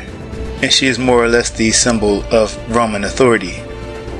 From what I can gather in the game's story, from what I've seen so far, the descendant of Eve is able to stop Juno from enslaving mankind. But the descendant of Eve in reality, or at least in the Catholic thought in the real world, is Mary. And so also is the current representation of Rome's great mother. So we're really just seeing a battle between the goddess's two alter egos, and that would be the light side and the dark side. Now quickly some things of note about Juno. She's also called Hera. She is, or she was, the Roman mother of the gods, very similar to Cybele, that is spelled Cyble, whose sacred stone was shipped from Pergamos to Rome in 204 AD. That stone in the kingdom of Pessinus, which is very near Pergamos, since they are both located in Asia Minor, now called Turkey, at that time called Phrygia, which is the same name that the Norse goddess bears now, who is also a form of Cybele. That sacred stone was called her throne. In Revelation, Jesus Christ says that of Pergamos, that is the location of Satan's seat, and that word seat is throne. Now there is a fascinating moment in this game that starts the wheels in my head turning.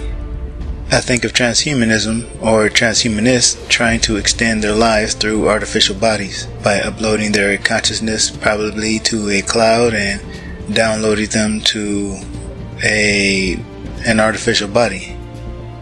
And I think also of a possible hologram illusion being used as a means to deceive the world into worshipping Lucifer as a goddess. Now, is this hologram going to be artificial intelligence? Or is this hologram going to be actually Lucifer herself? I guess at the very least this serves as food for thought. So with that said, I thank you for listening to me and watching this video. May our Lord Jesus Christ bless you. Stand by. Resetting firmware.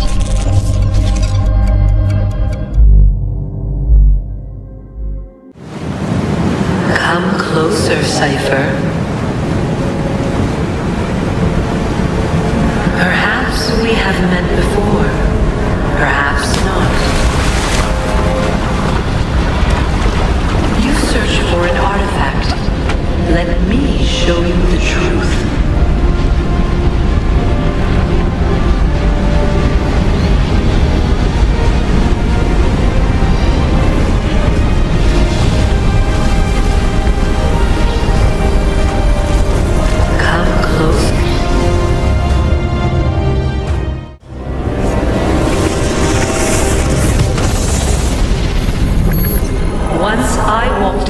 As you do. I was born to the Illuminat caste in the city of Phaon in the year 2195 of the Isu era.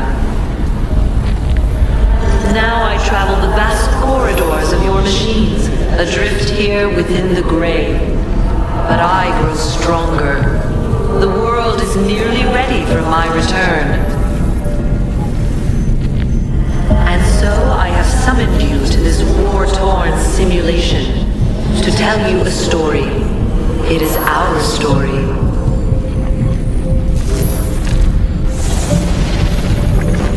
I once loathed the very sight of your kind, in the same way you recoil in the presence of an arachnid. And another thing that we need to pay attention to in this clip, this Juno character will be pushing the lie of ancient aliens. And that is the lie that we were created by either extraterrestrials or angels or some prior civilization. It's a lie. Don't believe it. We were created by the creator of heaven and earth, so don't fall for that lie. Humans were created by we who came before, the Isu. We crafted you in our image, but deprived you of our true gifts. You were bred for hard labor, and in extreme cases, war. We built great observatories to monitor you, devices to control you. We blessed you with resilience, but cursed you with ambition.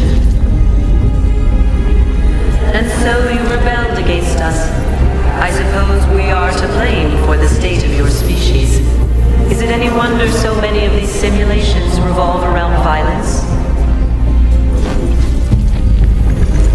As our people clashed, we became distracted from an impending doom.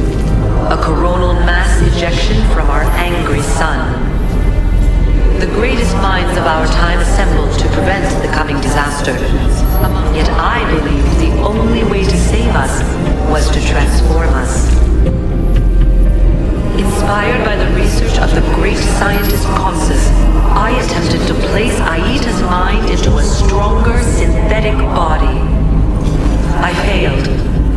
my beloved died in my arms. The others shunned me. I returned to the Grand Temple. I shed my physical form and entered the Grey. But stubborn Minerva and foolish Jupiter discovered me and sealed me inside. Entombed, I waited for the day when your technology might allow my return. That wait is nearly over.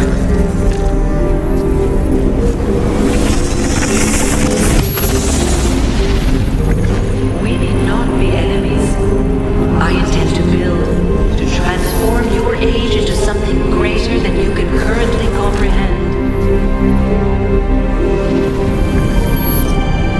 I am no longer she who lies in wait. I am the mother of wisdom. I am the nexus of flesh and machine. I am Juno. And if the greatest assassin of your generation can see things my way, then perhaps you can too. So it's all about Gnosticism and Christian mysticism. The divine feminine. The uniquely ancient and diverse heritage of Templar spirituality was fully disclosed to the Vatican and officially endorsed by the Roman Catholic Church.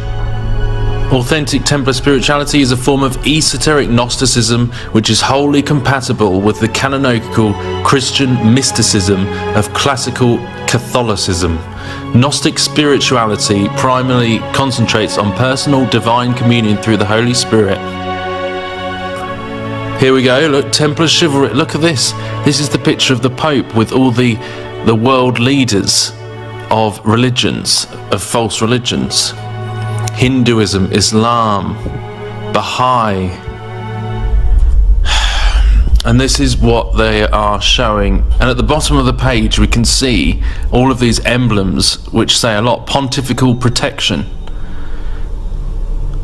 Recognised by 5 Vatican papal bulls as Templar guardians of the Church. Cooperation with Islam. Look at that. Cooperation with Islam as a tool of the Jesuit Knights Templar. Look at this. The Knights of Saladin under Templar sovereign patronage. Diplomatic relations with the United Nations with the crest of Rome. Oh my goodness me. Look at this, United Nations. This is where all of these agendas are coming to. So, and remember with the United Nations that they have those books on New Age spirituality, Alice Bailey and all of these people who were involved in this Gnostic counterfeit spirituality of the Antichrist. And this is very similar. This logo is very similar to what we see on some of the big Christian, so-called Christian broadcasting networks at the very top. The test of your true worth begins now. And it begins with a choice. Join us, and a bright future will be all yours. Refuse.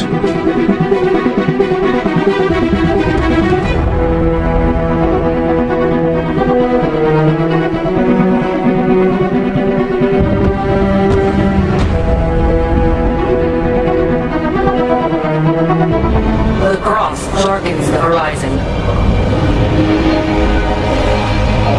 What are you doing? The path must be opened. You cannot escape your part in this. The scales shall be balanced.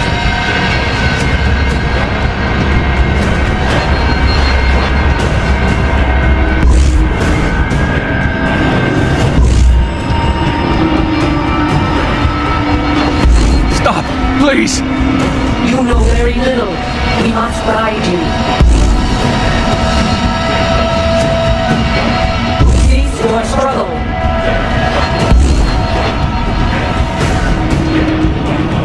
No!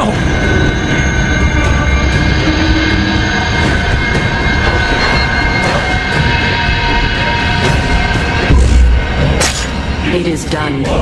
The way lies all before you. Only she remains to be found. Awaken the sixth. Go, alone!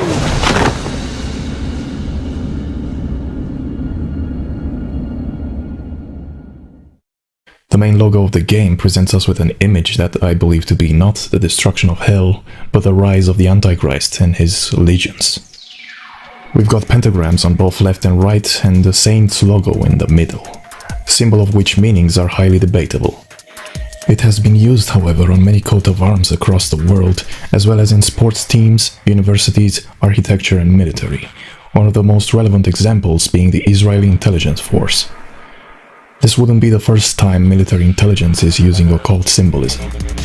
I suspect this particular savior to be an Antichrist figure also because of the color purple, which is the main color in Masonic tradition and represents the unification of the pillars which open the gate to their architect, which will bring forth a new age. Specifically, the fifth age, which in Roman numerals is represented by the letter V, which we can find in the Saints Row Developer Company logo, where we can also see the dehumanized head of the approaching transhumanism.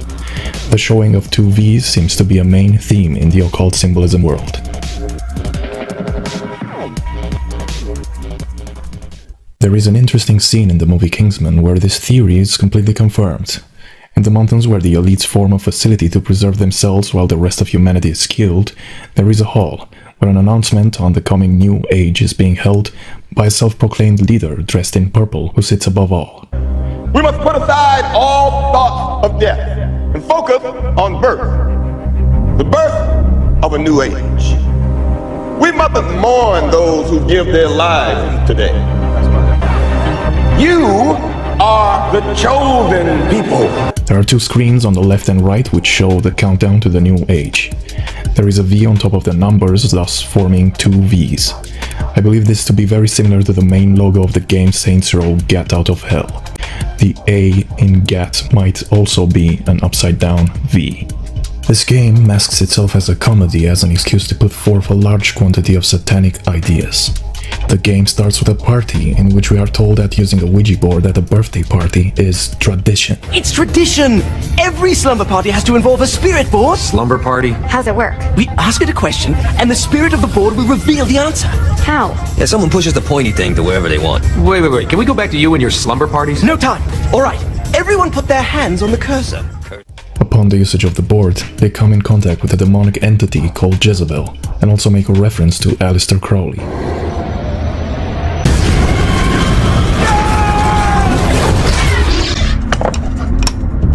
Is that not normal? Where'd you get the board? I was going through Signac's artifact collection and found it there. Who did it belong to?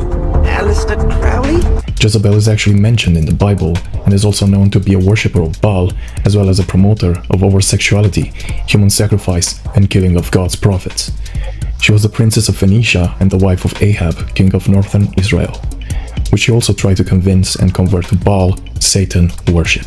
The main characters are being sent through the rabbit hole, exactly in the center of a pentagram, a symbol which we are going to see a lot in this game. As they are lifting from the ground, we are being shown a storm very similar to that on Saturn, which is another meaning of the pentagram. The XX is also a symbol of Saturn and the gates of hell, which is why in the next scene this theory is being confirmed by an entity which says "Welcome to Hell," as some wood burns in the background in the shape of the XX. Welcome to hell.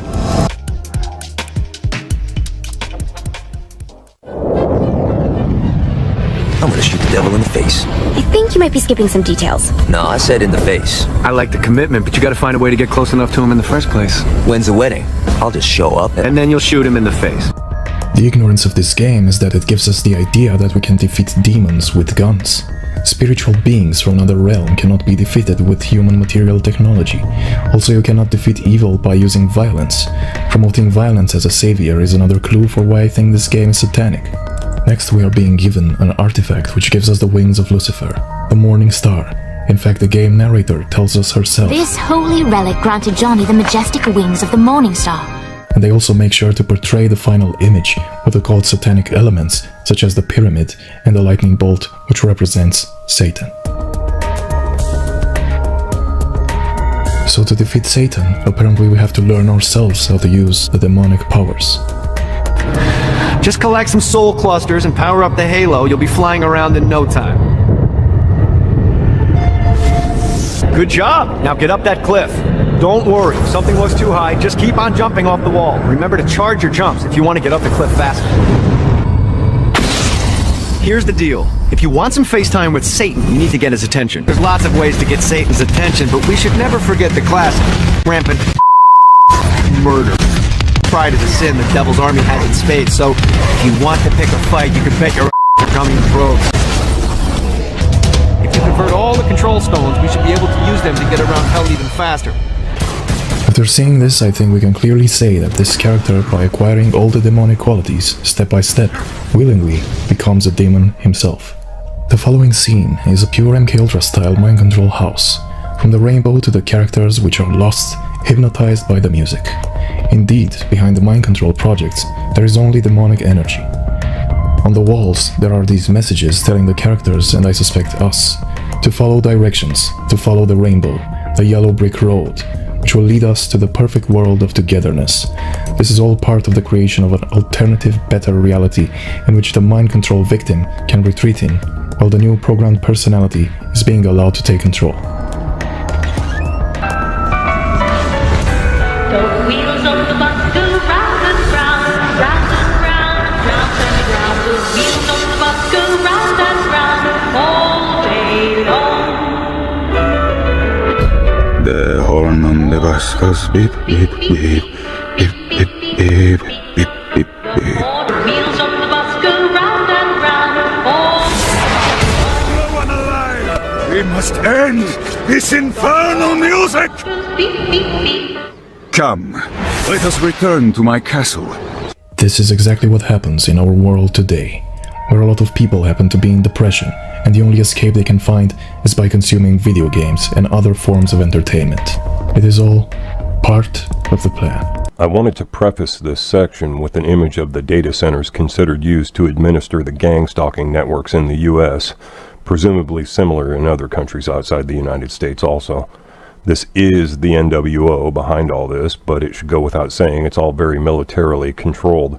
I thought of all things I'm presenting here, it might be the most help in understanding some of the epic and biblical chaos going on in the world right now. I'll discuss the Phoenix and Order Out of Chaos in the next chapter, but to define all the chaos the world is seeing right now in one word, that word would have to be Satanism, or maybe Luciferianism, as this does relate directly to the sun god, dating from well before Egypt. If you skip directly to this section, you won't take that as seriously as those who didn't, I'm sure, but that is why the mind control and gang stalking, also known as surveillance role-playing, are happening. A prime goal, if not the number one goal of Satanism, is to control the minds of the rest of the public. And before I get too far, let me reiterate how the Illuminati elite feel about the lower actual working classes. Or goyim, or human cattle, or even insects to the phony Jew elite, or lab rats or mice to be experimented on by the unofficial Nazi Fourth Reich, Aryan Brotherhood, and even eaten by Minervan owl worshippers. Owls eat mice. To the Catholic Mafia and pagans, were slaves to be bullied and treated as animals just the same. And as I showed before, Washington, D.C. was once called Rome, so that may offer a clue as to whose hidden hand might have been in the U.S. military from day one. It's not all a Jew conspiracy, as so many believe. You might even call them all the Brotherhood of the Snake. There are many controllers and handlers in the satanic mind control networks, filtering down through the ranks of the pyramid. Controlling the public is now possible with electronics, also referred to as psychotronics, but control is also fed into our brains through media, particularly television, the original indoctrination device, and even the likes of Disney. Yes, kids are being brainwashed into slaves of a satanic state and made into lab rats, hence Mickey Mouse. This also has a lot to do with the gang stalking phenomenon many TIs or targeted individuals are dealing with right now. It's a subject worth checking out if you feel you might be a part of it and didn't know. MKUltra, or Mind Control Ultra, was designed to create robot slaves, mind-controlled assassins, but no doubt had initially been planned as a social engineering construct. The extensive development of electronic weaponry, mostly referred to as psychotronics, allowed a progressively longer and broader attack range. Many psychotronic weapons are patented and viewable on the Surveillance Issues website, just for one. There are many videos and websites on the subject. Also note their quoting of the Patriot Act and how we can all be legally experimented on in the USA by the Department of Defense. It's to make it legal to spy on the public at large. MKUltra would later develop into other programs as well, likely including COINTELPRO in the FBI and Project Pandora in the CIA, with the latter more directly related to mind control. You can actually see the Pandora reference used in a lot of music, particularly rock music, because the music industry itself is controlled by Illuminati handlers.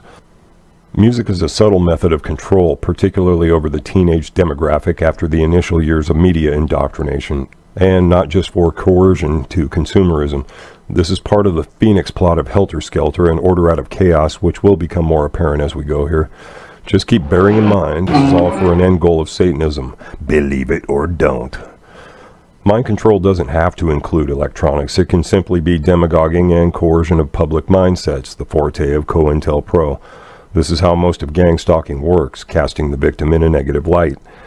Many perpetrators of gang stalking are civilians, if Masons or Union lackeys, and not necessarily part of a satanic cult, mafia, or military. In fact, Satanism doesn't enter into it for most of them. It's more of a game, like the surveillance role-playing for Jade Helm exercises. It's not a game, though. It has a very serious end result you can see coming just in the rising police state where our so-called peacekeepers are being armed to the teeth like a military.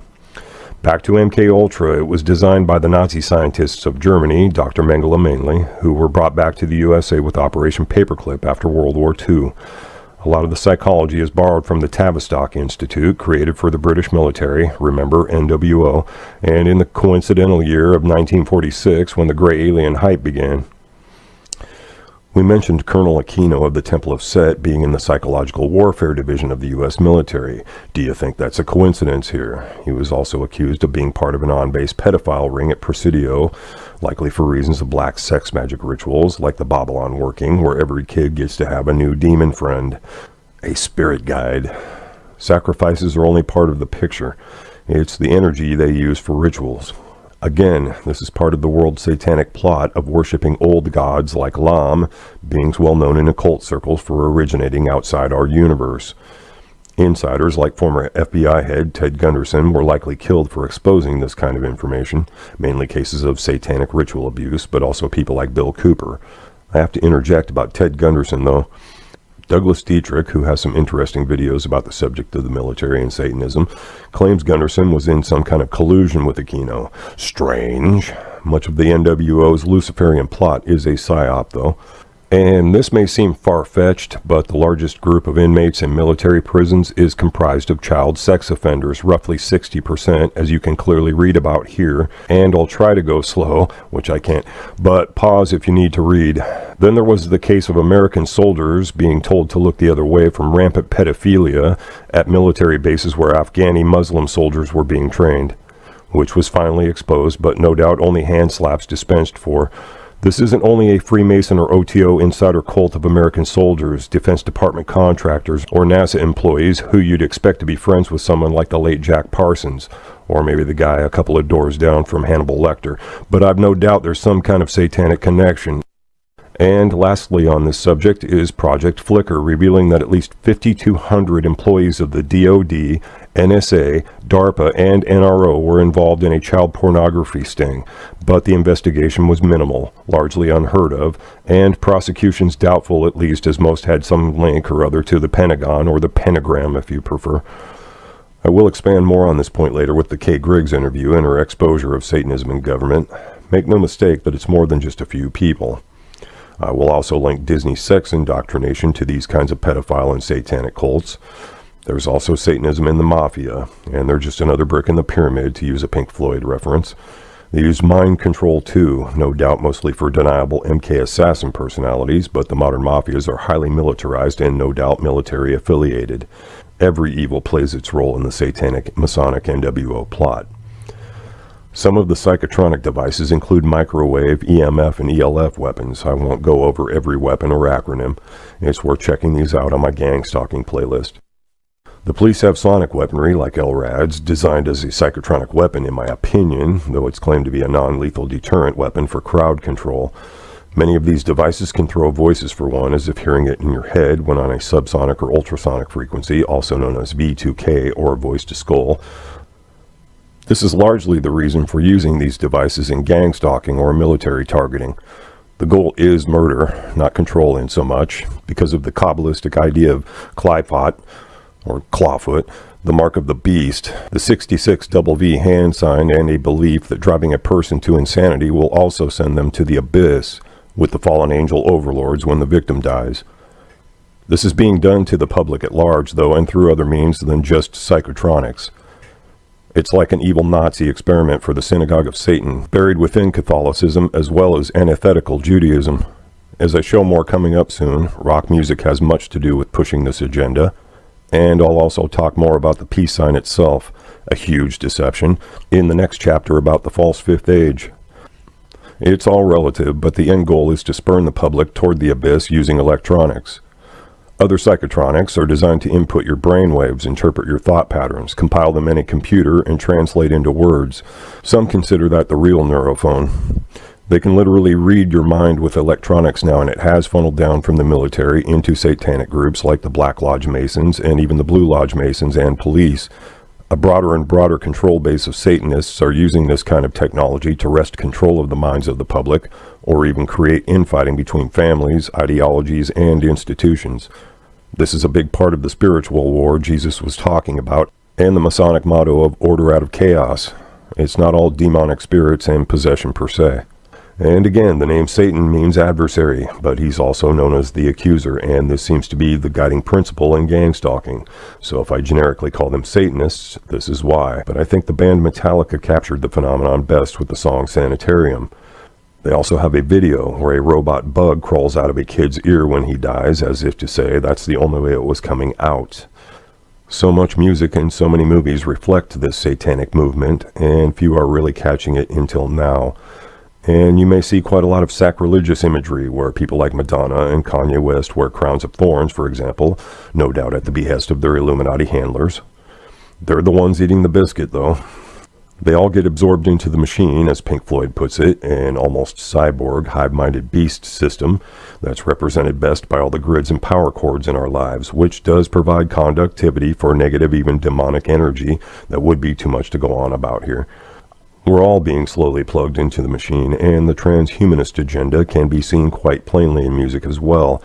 You can understand why so many Christians are upset about the RFID chips and how that syncs with Bible scripture about the mark of the beast. We would be completely dominated mentally and physically, therefore spiritually, and as a singularity AI or singular cyborg consciousness, we are that much easier to rule over. These musical lackeys of Lucifer's goon squad are helping point your children directly into the maw of hell, and they know it. They make fun with it. It's all part of the pyramid scheme, but that's how celebrities end up in the mind control chain like the rest of us. They're just treated differently. We're all placed in cross-referenced databases by now, demographically niched into neat compartmentalized tables in a spreadsheet. Anytime the Illuminati needs to incite infighting, whether politically or with psychotronics, they just reference a sort of control group for the Hegelian dialectic. They play all nations like chess pieces, or more aptly like Stratego or Risk, while Satanists at the local level create infighting in people's homes through lesser magic, which is really just hypnosis and babbled nonsense for the most part. They love to see people fight, cause divorces, and all kinds of insanity people wouldn't know was happening. There is chaos being wrought in society up and down the pyramid, and this is classic adversarial Satanism. But also another ideology of theirs is that they are the balance in the world, the yang of the yin, the blind balance of justice and just plain polar opposite of good. This is a big motivator for them to do these things. Now I'll show you how that sick Mother Naughty Illuminati reference comes into play. Have you ever wondered why Disney just has to cruelly kill those mother figures, or they're just not included in movies at all? Whether it's Bambi, Dumbo, Cinderella, Snow White, or most of the rest, there's a reason behind that mother hate, and it goes along with that sex symbolism people keep pointing out in their movies. As I said before, the Babylon working was for literally recreating Babylon, and Disney has no small part in this plot. You can see the sex symbolism mostly in the newer movies like The Lion King, Little Mermaid, Aladdin, and the others. Beauty and the Beast should be obvious given all I've talked about, but he is in fact a demon of a kind, a manimal. That was for a different psychological focus, though. Disney also has a Masonic Club 33 at Disneyland, which is related. And then later on we see basically this Grandmaster played by Jeff Goldblum and Loki overseeing the fight between Thor and Hulk. It's like they're sitting in this special box like at a stadium. But can you notice anything in the background? You notice something quite interesting.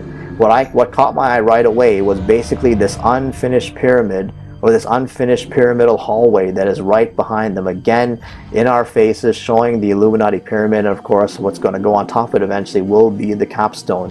Antichrist, the Beast, Tammuz, Nimrod, whatever you want to call him, he is coming very, very soon. So in our faces, symbology. And of course the trailer ends with, in my opinion, major duality here. Thor is fighting Hulk, and in my opinion, you know, Thor is a fallen angel, and Hulk is a modified hybrid human. So Thor, the god of thunder, fights a Nephilim creature here, and you know, this is showing the duality, the devil fighting against his own kind. You know, the devil loves to show himself to be the good guy and the bad guy.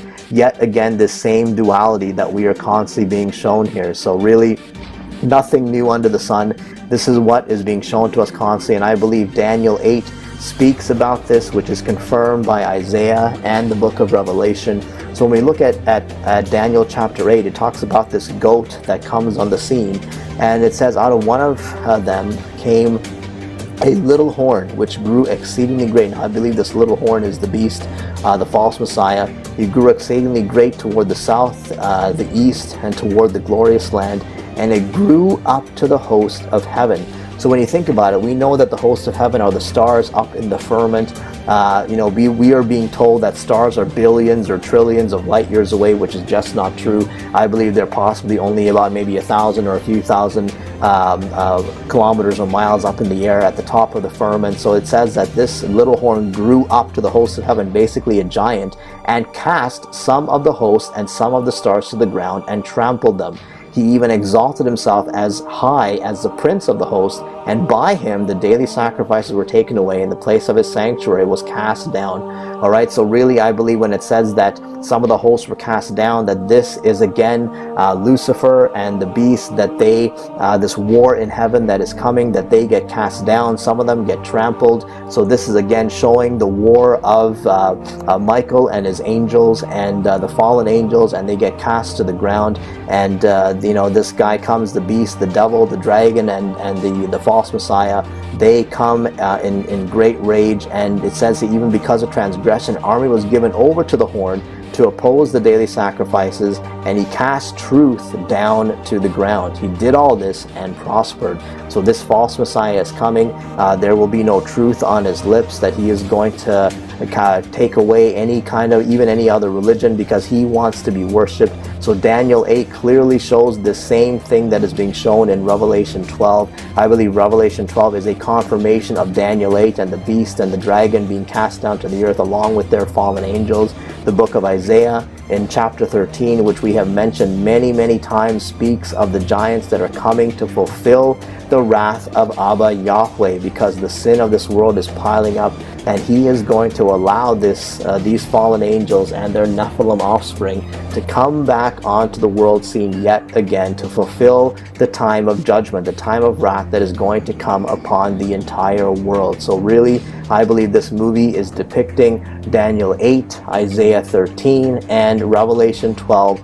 All in this movie, we are being shown this. So don't fall for this nonsense. You know, good old Thor and Odin, they are, to me, in my opinion, a depiction of Lucifer himself and his false Messiah that is coming very, very soon. The anagram of Nickelodeon is O's Nick Eon. This is Satan's time, after all, as I'll keep asserting, and he gets about an eon in the Bible. Satan is on about every channel now, thanks to his followers, for total control over the minds of children, and they're being forced into a mold of Satanism and mind control. It's not all about consumerism and corporate behemoths. School is an 18-year forced government training program that sterilizes the potential for brilliance in children. Those who actually survive schooling and survive conformity and continue on to think for themselves truly are a rare breed. All children start out as curious, highly experimental minds, and then one day they're sent to school. Mandatory schooling has never consisted of anything but the memorization of monotonous dead facts and training children to master repetitious behavior. For the greater part of their day, everything the child says must match the interest of their school teachers. Their behavior must coincide with a set policy and a set regulation. They cannot use the bathrooms without permission. If they wish to speak, they must raise their hands. And after every hour or so, a bell rings and everyone must move to it. It couldn't be any more slave-like. And this type of training becomes a ritual for the child. It becomes the plot background for their television shows and books, or the ideology taught to them by a teacher or a parent. An entire monoculture is being developed here, stripping children of their power to cause trouble for the state at an early age, training them to be good servants of the politically correct. Their environment is much like a prison, by the population lacking any ability to check the authority of the warden. The process becomes a matter of rubber stamping. They have no control over their entire lives, which is directly related to youth violence, because the only control they have is between each other. Mandatory schooling produces children who are either terrified of the tyranny of others or have been raised to perpetually exploit the conditions of others. It's just like the prison system, forced cohabitation. The child's presence in certain buildings and their engagement in state-regulated behavior is under penalty of imprisonment. An entire army of truancy officers have been hired to make sure that no child is on the other side of the bars. At the end of 18 years of coercive state authority, the child is released into the world. It's like the end of an 18-year prison sentence. Now that you're trained to do as you're told, now you can be free. And the produce of these schools, or the state-controlled manufacturing operation, is a society willing to submit, to obey, and to listen. Forced behavior, which technically amounts to a type of slavery, will only inculcate a mindset of fear and terror. You need to be somewhere at a set time, either at the orders of an authority or a bell. Everyone in one mass shifts to another position or another place to engage in a new activity. They're trained to not only follow instruction, but they're also trained to follow a certain behavior. Rules, regulations, and laws are set for the children. They say you cannot do this to others. You can do this to others. This is acceptable. This is not acceptable. Standards of culture, morality, and behavior are imprinted into these new young minds that are in the blossoming stages of development. Their minds are being intercepted by the state and molded to conform to state standards. The first lesson they teach you is the orders of authority. The second lesson is to work with each other to achieve the desired ends of those in control. If a group of children are taught to engage in the same behavior regardless of what they want to do, then they will never fight back as adults. And this is your group of tenants who will live in roaches and never call the health inspector. This is your group of citizens who is easily terrified by police officers into voluntarily giving up their rights. This is your group of workers who surrender their lives to the corporation who tells them how to dress, how to speak, what time to wake up, which means they essentially tell you what time to go to sleep if they tell you what time to wake up. This is nothing new. These are the fruits of mandatory schooling. If we look into the roots of 19th century industrialism, the Civil War demonstrated to industrialists and financiers how a standardized population trained to follow orders without significant thought could be made to function as a money tree. It's no surprise that global power and corporate wealth is based on a third-rate educational system that works against developing individuals of true character and true intellect. Because the mindless bureaucrat or the thoughtless worker who will follow a system without question is the pattern that our system depends on. And this is what school produces. The system is not designed to educate the public, which is why federal and state bureaucracies call the shots, not the parents, not the local school boards. Every law is harshly enforced with maximum punishments. The tone of a principal is much like the tone of a warden, with no check on his authority. They will always have a way of using coercive ability to enforce a standard on the population. Strict punishment awaits any kid who disobeys this ruling force, and there is no doubt that an active student body reflects positively on school administrators. It's like factory floor men. They're fulfilling their quotas to the inspecting superintendent of the local school district. This is the reality of government training. The state doesn't care if children are homeless or on the streets or suffering from malnutrition and hunger, but the second the child fails to appear in school at the scheduled time, like a court date, the police are alerted. Until we abolish mandatory schooling, your child will be brought up as a slave so that he can accept becoming a slave later in life in adulthood.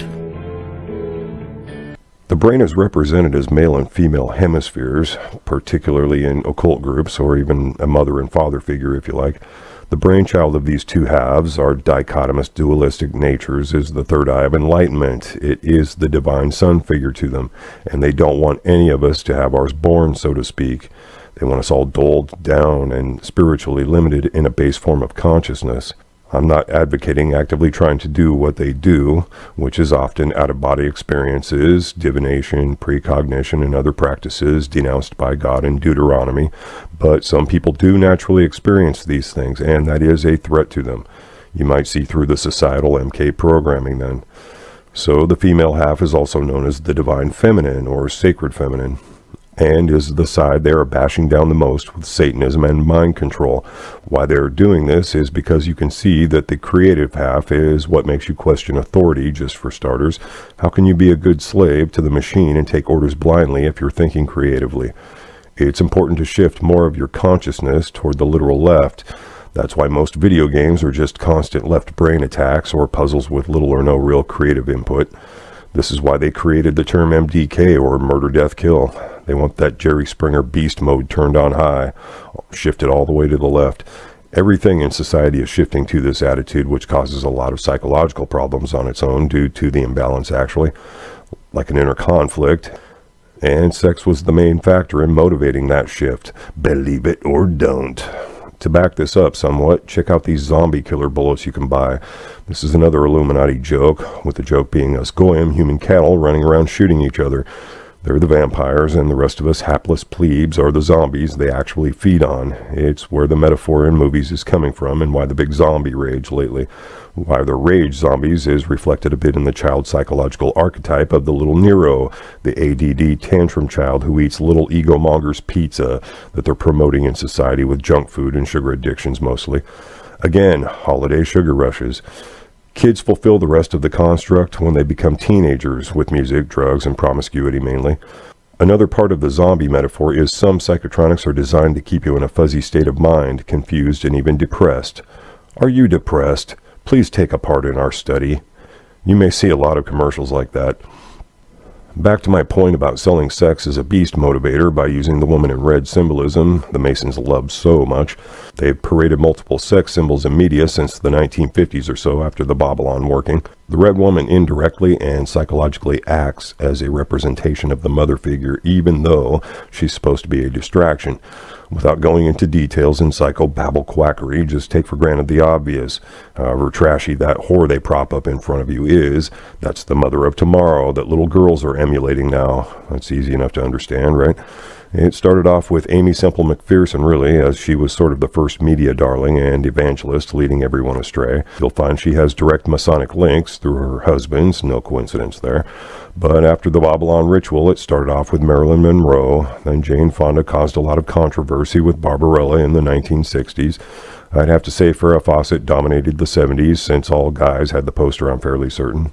Her marriage to the $6 million man, Lee Majors, had to be one of those arranged Hollywood deals because he is a poster child for the transhumanist agenda, as the bionic man. He even fought Bigfoot, an image of the beast, real or not. Then the 80s came along, and Madonna with a very direct bash on the name of the ultimate sacred feminine. From there, it just deteriorated to offshoots the Illuminati created, and ended up with obviously MK-controlled girls of Disney and the likes of Lady Gaga. When you see little girls wearing pointy bras, that's your mother of tomorrow.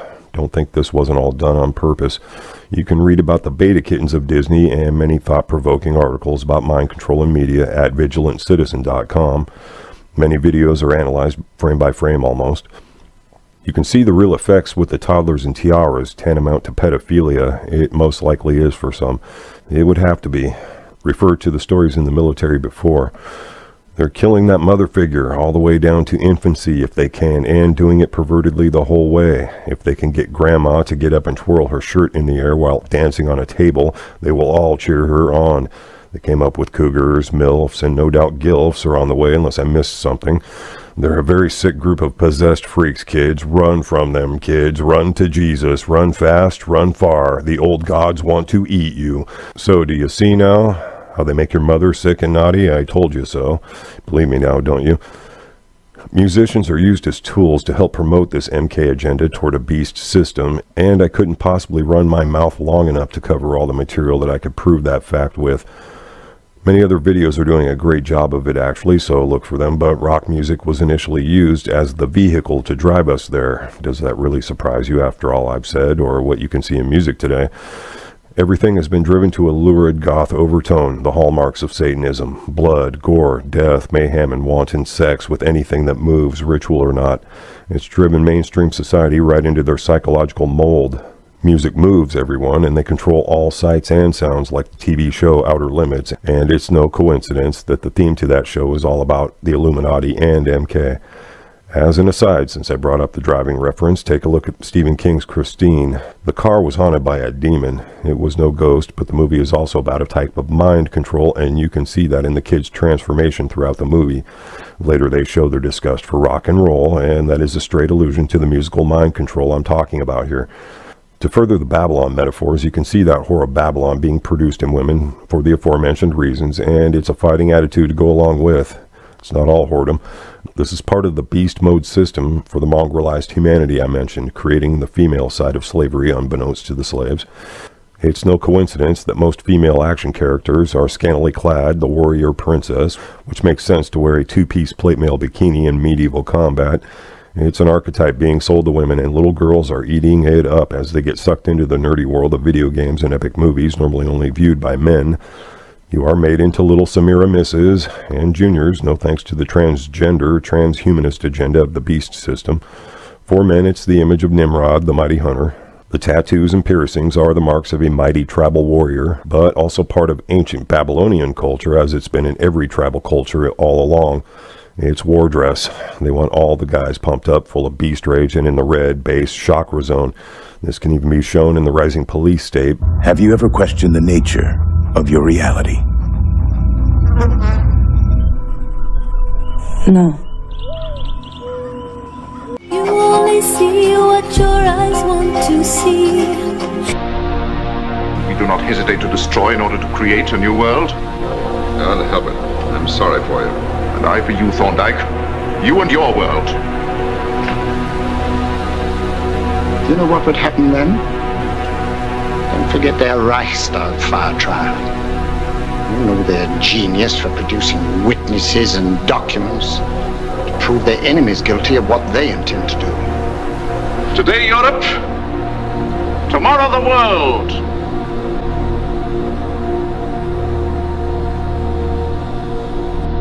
One of the first things you learn in this business is forget about capitalism versus communism. That is absolute nonsense. The two are, behind the scenes, are hand in hand. You need the so-called conflict between the two to keep people focusing. Look, keep you looking over there, capitalism versus communism. That makes a nice little picture. You get books on it and films on it. Capitalism versus communism. That's not where the action is. The action is over here. They're succeeding because the American people don't understand their enemy. They don't even know what's happening. People were extolling the virtues of Pat Buchanan and actually considering voting for that man for president, and he sent them all a postcard. And on the front of that postcard, he identified himself as a high priest of the mysteries. Because on the front of his Christmas cards that he sent to all of his followers was the penis of Osiris, the phallus, the obelisk, with a nice red bow tied around the base which represented the testes. You know what he was saying to you? Are there any children in here? He was saying, he was laughing at you. So was every other member of the Illuminati. He was a highly degreed member of the sovereign and military order of the Knights of Malta, which was taken over in the Peasants' Revolt in England by the Knights Templars, who had sworn revenge upon the old Hospitallers of St. John's, which later became the Knights of Malta because of their role in the suppression of the Templars. How many of you watch Trinity Network? How many of you watch Pat Robertson? You ever seen the cross in the crown? Do you know what that means? It's the symbol of the Templars. The Knights Templar. It is the symbol of the unification of the church and the government over the people. Is that what you want? If that happens, I'm going to have to take up arms all over again. And so will many of you, because you're going to be persecuted. You see? Because whichever one controls the government, you're going to have to conform to that teaching, and if you don't believe in it, you're a heretic. Do you understand what I'm talking about? What is our common bond truly? Freedom. Freedom. Without freedom, you can't be a Christian no matter what denomination you belong to. You can't be a Buddhist. You can't own a donut shop. You can't drive from here to Oregon. You can't be an American, because that's what it's all about, and that's the only thing that it's all about. Nothing else. Nothing else. It's about freedom.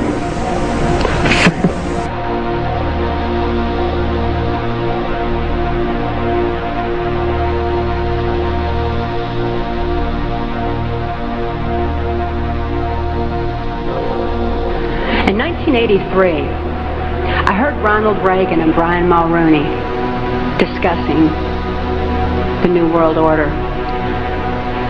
Senator Byrd had acted in the capacity of a pimp and prostituted me to Reagan, and I was president of this White House cocktail party. Now, Ronald Reagan certainly provided a wonderful smoke and mirrors illusion for all of us. For those of you who don't want to believe that he's involved in this, he told you he's an actor. And he did a real good job of it for a long time. That was his role. That's what he was supposed to do. Nevertheless, I heard Ronald Reagan telling Brian Mulroney that he believed the only way to world peace was through mind control of the masses. I know from experience there's no peace of mind under mind control. And I wonder at a world peace where people don't have peace of mind. Mind control, the ramifications of mind control are far-reaching, because I also know that under mind control there's no free thought. Without free thought, there's no free will. Without God-given free will, there's no soul expression. What kind of a world peace can we have without any free will or any soul expression?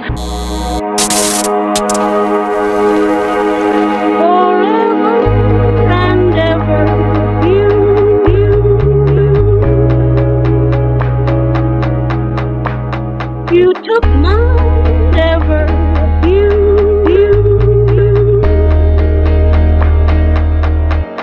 forever and ever,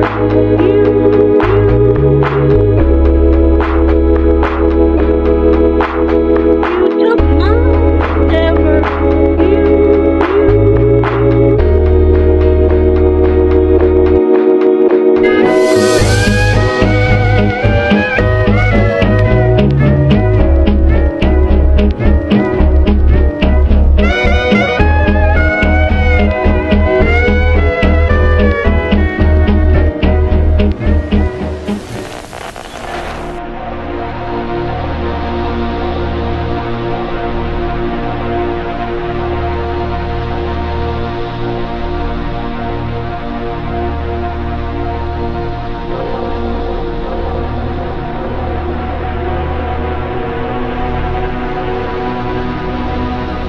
One of the main focuses of the Jesuit-run New World Order is the indoctrination and corruption of the young. We have seen how this is done by proliferating perversity through popular music.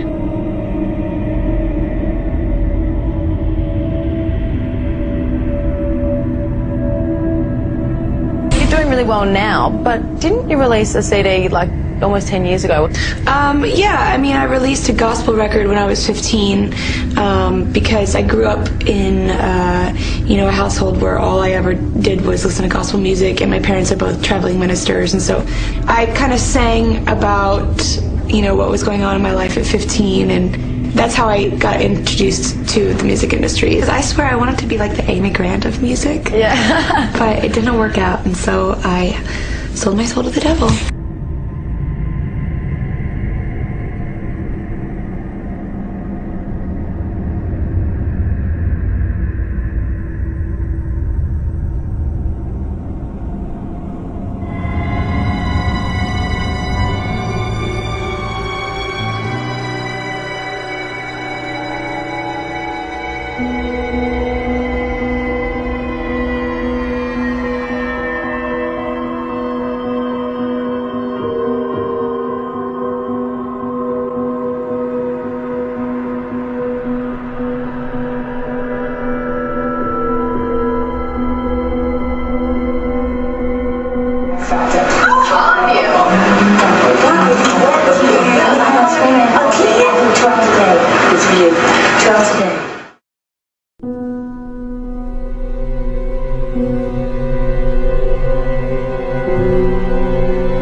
I'm gonna just not say what it was and just keep it to myself, just for my own personal reasons.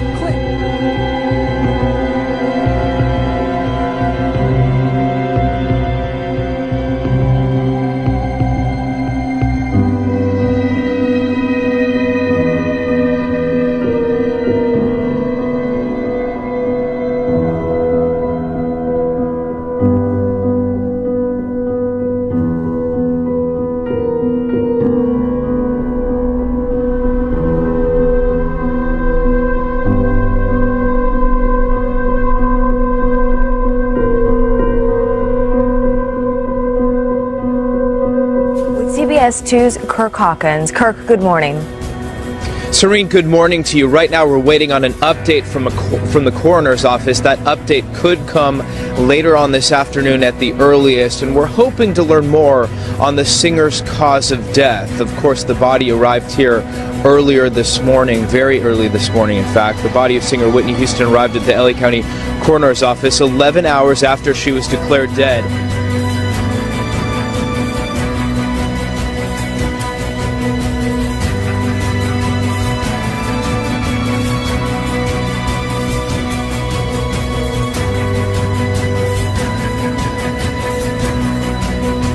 We're going to find out what was in her system, and I'd like to find out who, if anyone, put it in her system or gave it to her. Now, we'll charge a stiff from this. Let's take a look at Anna Nicole Smith and the allegations that came down against all the people surrounding her, including her fiance, Howard Stern.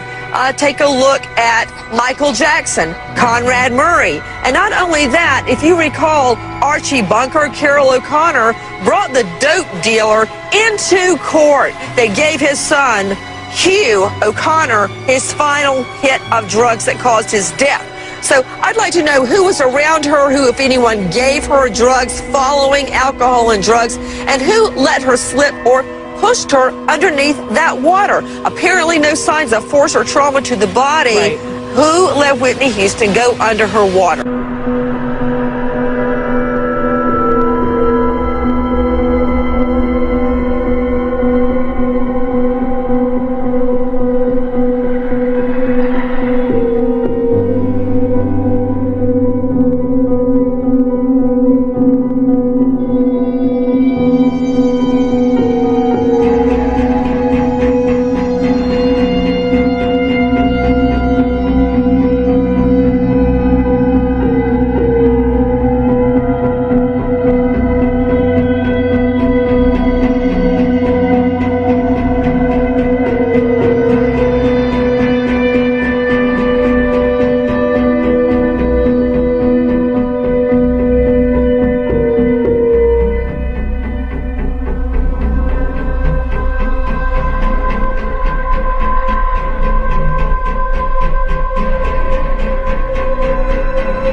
the Templars.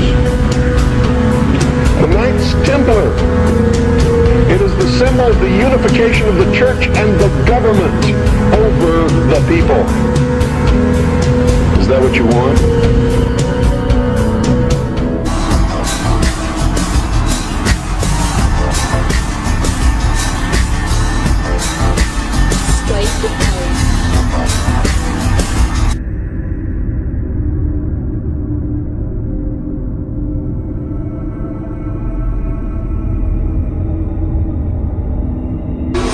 Life is a mystery.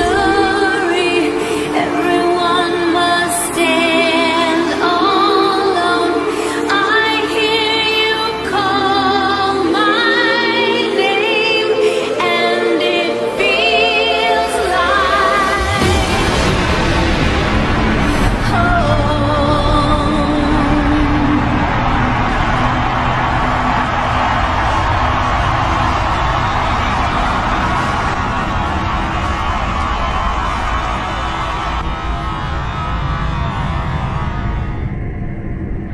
I know from experience there's no peace of mind under mind control. And I wonder, at a world peace where people don't have peace of mind, what kind of a world peace can we have without any free will or any soul expression? Multiple other fronts, not the least of which being the televised media and education system. Infiltration and subversion of the educational system of the United States so as to set up a system whereby public education has been purposely dumbed down and where the brightest minds were recruited into institutions of higher learning under Jesuit control has been an ongoing process noted and passionately warned against by Protestant educators throughout the 19th century.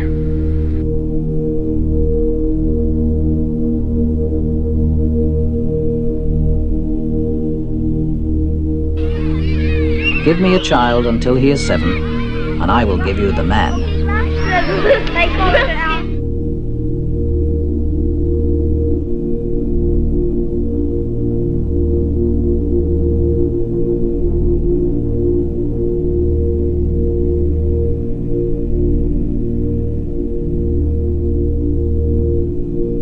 So we see on a lot of these big organizational level, a lot of Illuminati symbolism.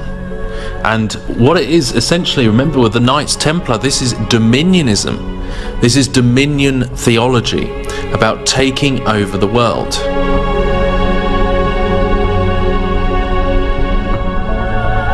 So this explains the influx of false doctrine of Jesuit infiltrators into churches, into the mainstream Christian media, and all with this core belief of the Holy Grail, the divine feminine Gnosticism that they are really pushing onto churches and losing those boundaries. They're advertising it as something like in Hollywood, you know, we need to get out of this box and we need to, you know, forget all the old stuff. We need to free ourselves, liberate ourselves, liberation from the old into this new spirituality, which is a lot more humanistic and it's a lot more divine, and you feel more, you experience more, and that's the cheese on the trap that they're trying to pull people in. I mean, yes, there are certain good things to Reformation, but they are staging a counterfeit Reformation, which is a Knights Templar Gnostic Reformation, and they're pulling people into these horrific scenes which I showed at the beginning of this with Bethel music and all of these people that have counterfeit revivals, counterfeit prophecies, counterfeit signs and wonders. These groups that are actually pushing a Kundalini spirit.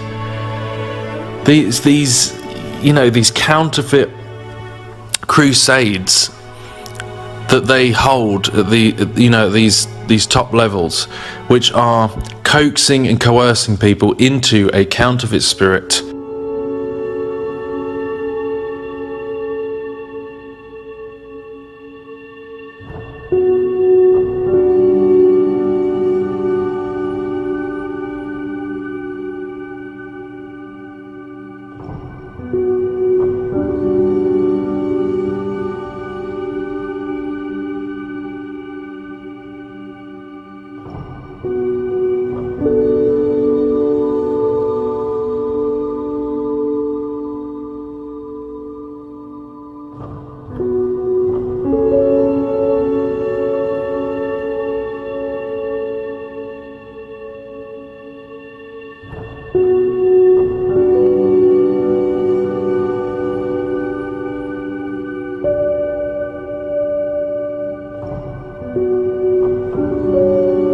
They are going to be cast to the earth. Thor and Odin, Lucifer and the beast, whatever you want to call it, it's one and the same thing. They are going to be cast to the earth. There's going to be a major cataclysm, this war of the gods, which I believe is what is being shown in Revelation 12 and Daniel 8, that Michael and his archangels are going to go to war big time with Lucifer the dragon and his fallen angels, and they are going to be cast down to the earth very, very soon. And that is exactly what I believe this movie is talking about, that Ragnarok, in the true biblical version of that, is that Satan loses, that the dragon loses, okay? Because at the end, of course, not only are they going to get cast down, not only is Satan the dragon and his fallen angels going to lose to Michael and his band of angels, the good angels, but in the end, when Yeshua HaMashiach comes in power and glory, he is going to slay these false gods. He is going to slay the dragon, the dragon and the beast and the false prophet. They're going to be thrown into the lake of fire. But the rest of this army, the army of the beast, the army of the dragon, that's going to cover the entire earth at this battle of Armageddon, or at least going to cover this particular part of the earth in the battle of Armageddon, they are going to be slain by Yeshua HaMashiach himself, by the sword that comes out of his mouth. That is the true Ragnarok. That is the true death of these false gods, these fallen angels, their Nephilim, whatever you want to call them. They are all going to be slain by Yeshua HaMashiach. He is coming, the true Messiah, the true King of this world is coming very, very soon.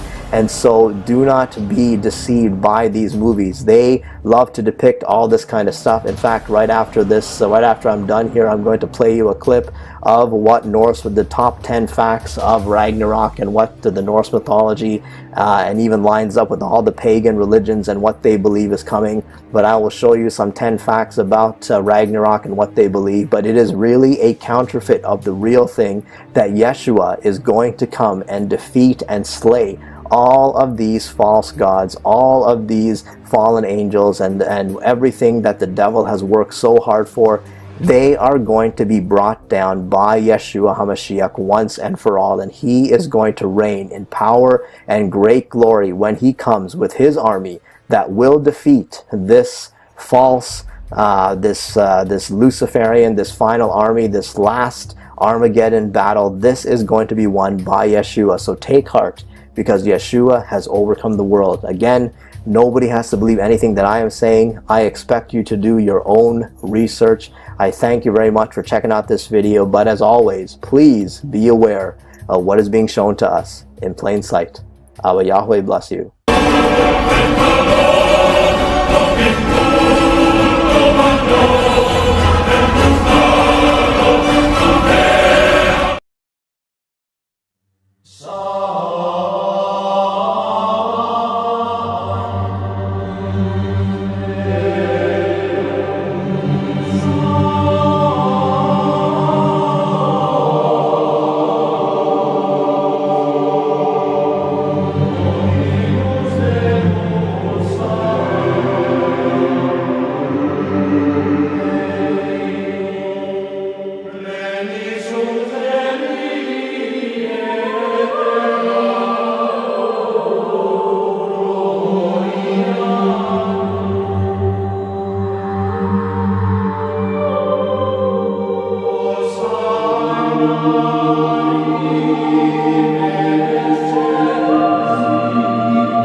were the devil.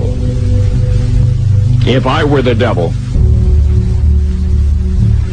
if I were the prince of darkness, I'd want to engulf the whole world in darkness, and I'd have a third of its real estate and 4/5 of its population, but I wouldn't be happy until I had seized the ripest apple on the tree.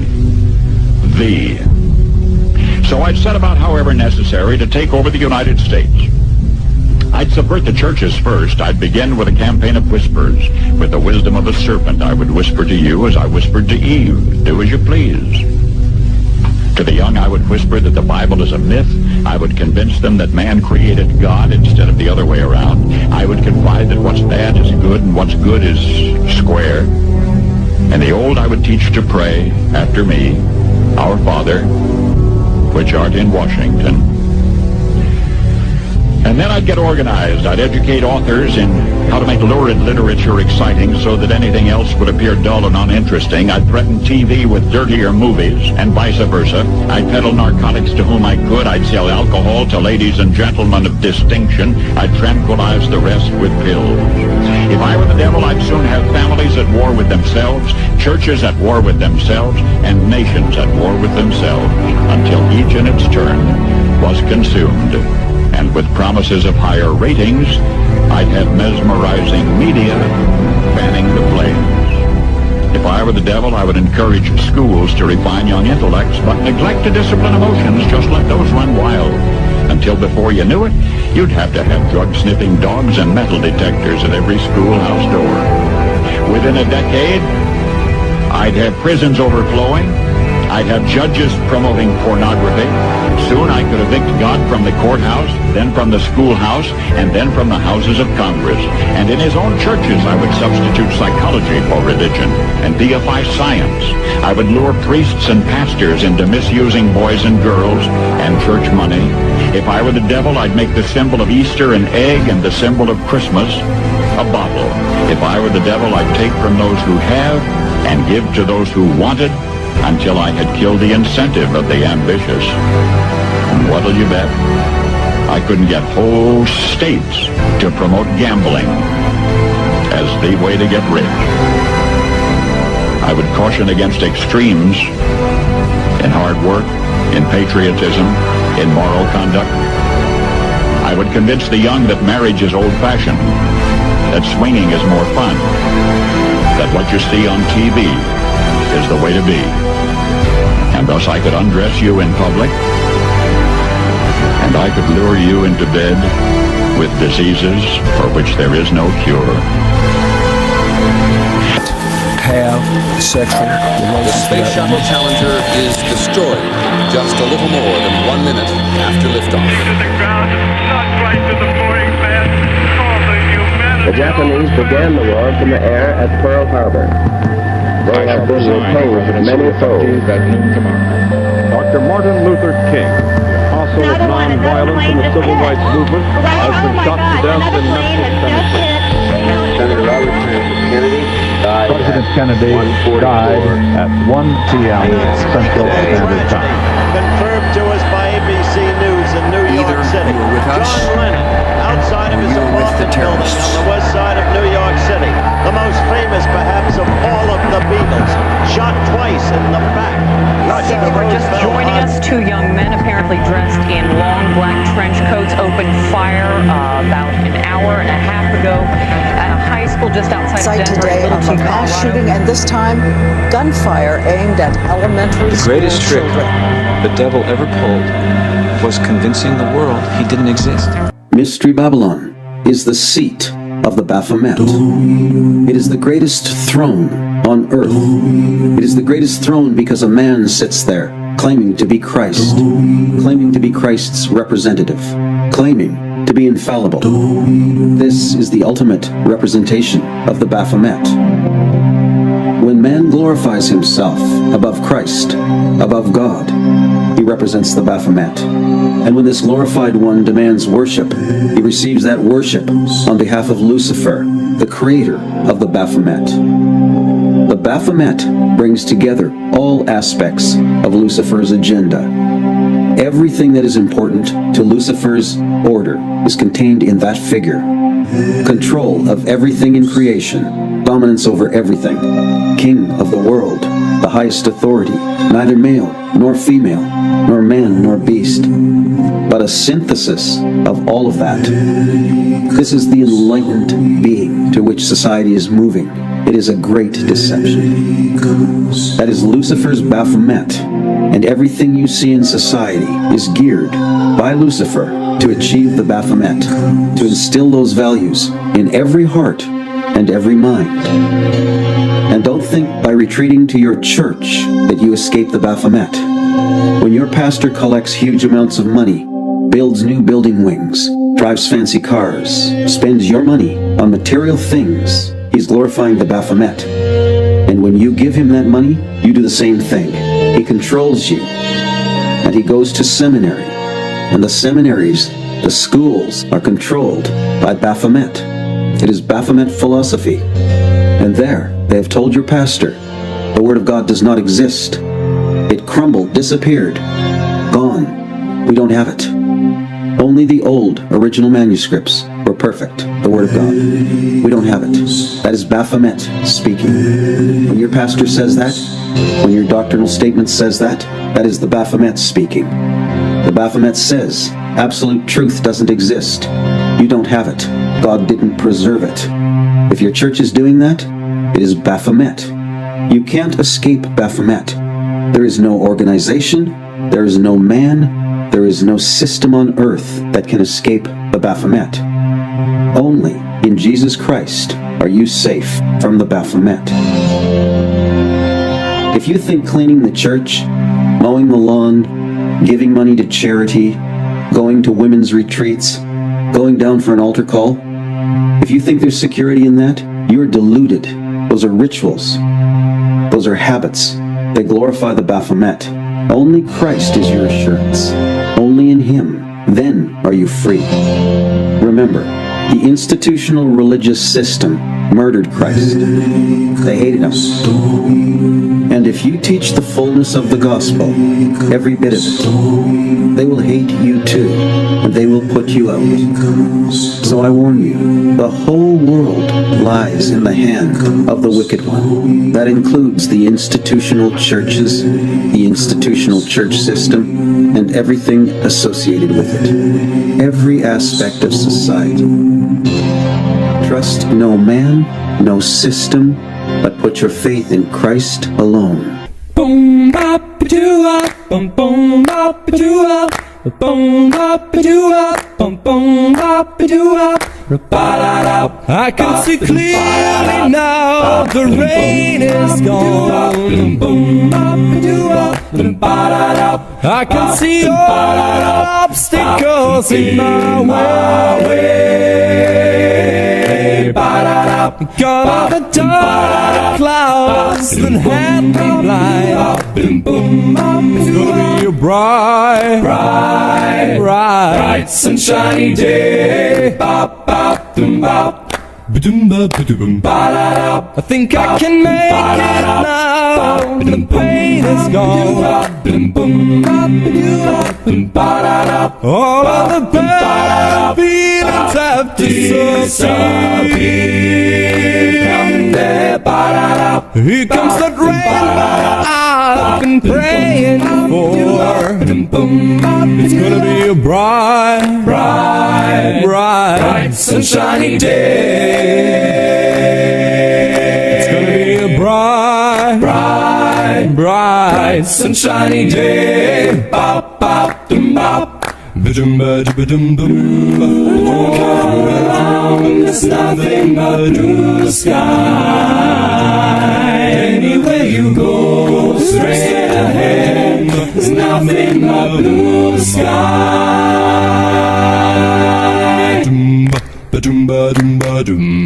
It's gonna be a day. It's gonna be a day. It's gonna be a day.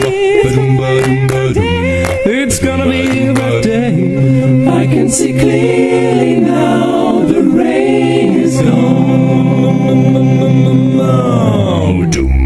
I can see all obstacles in my way.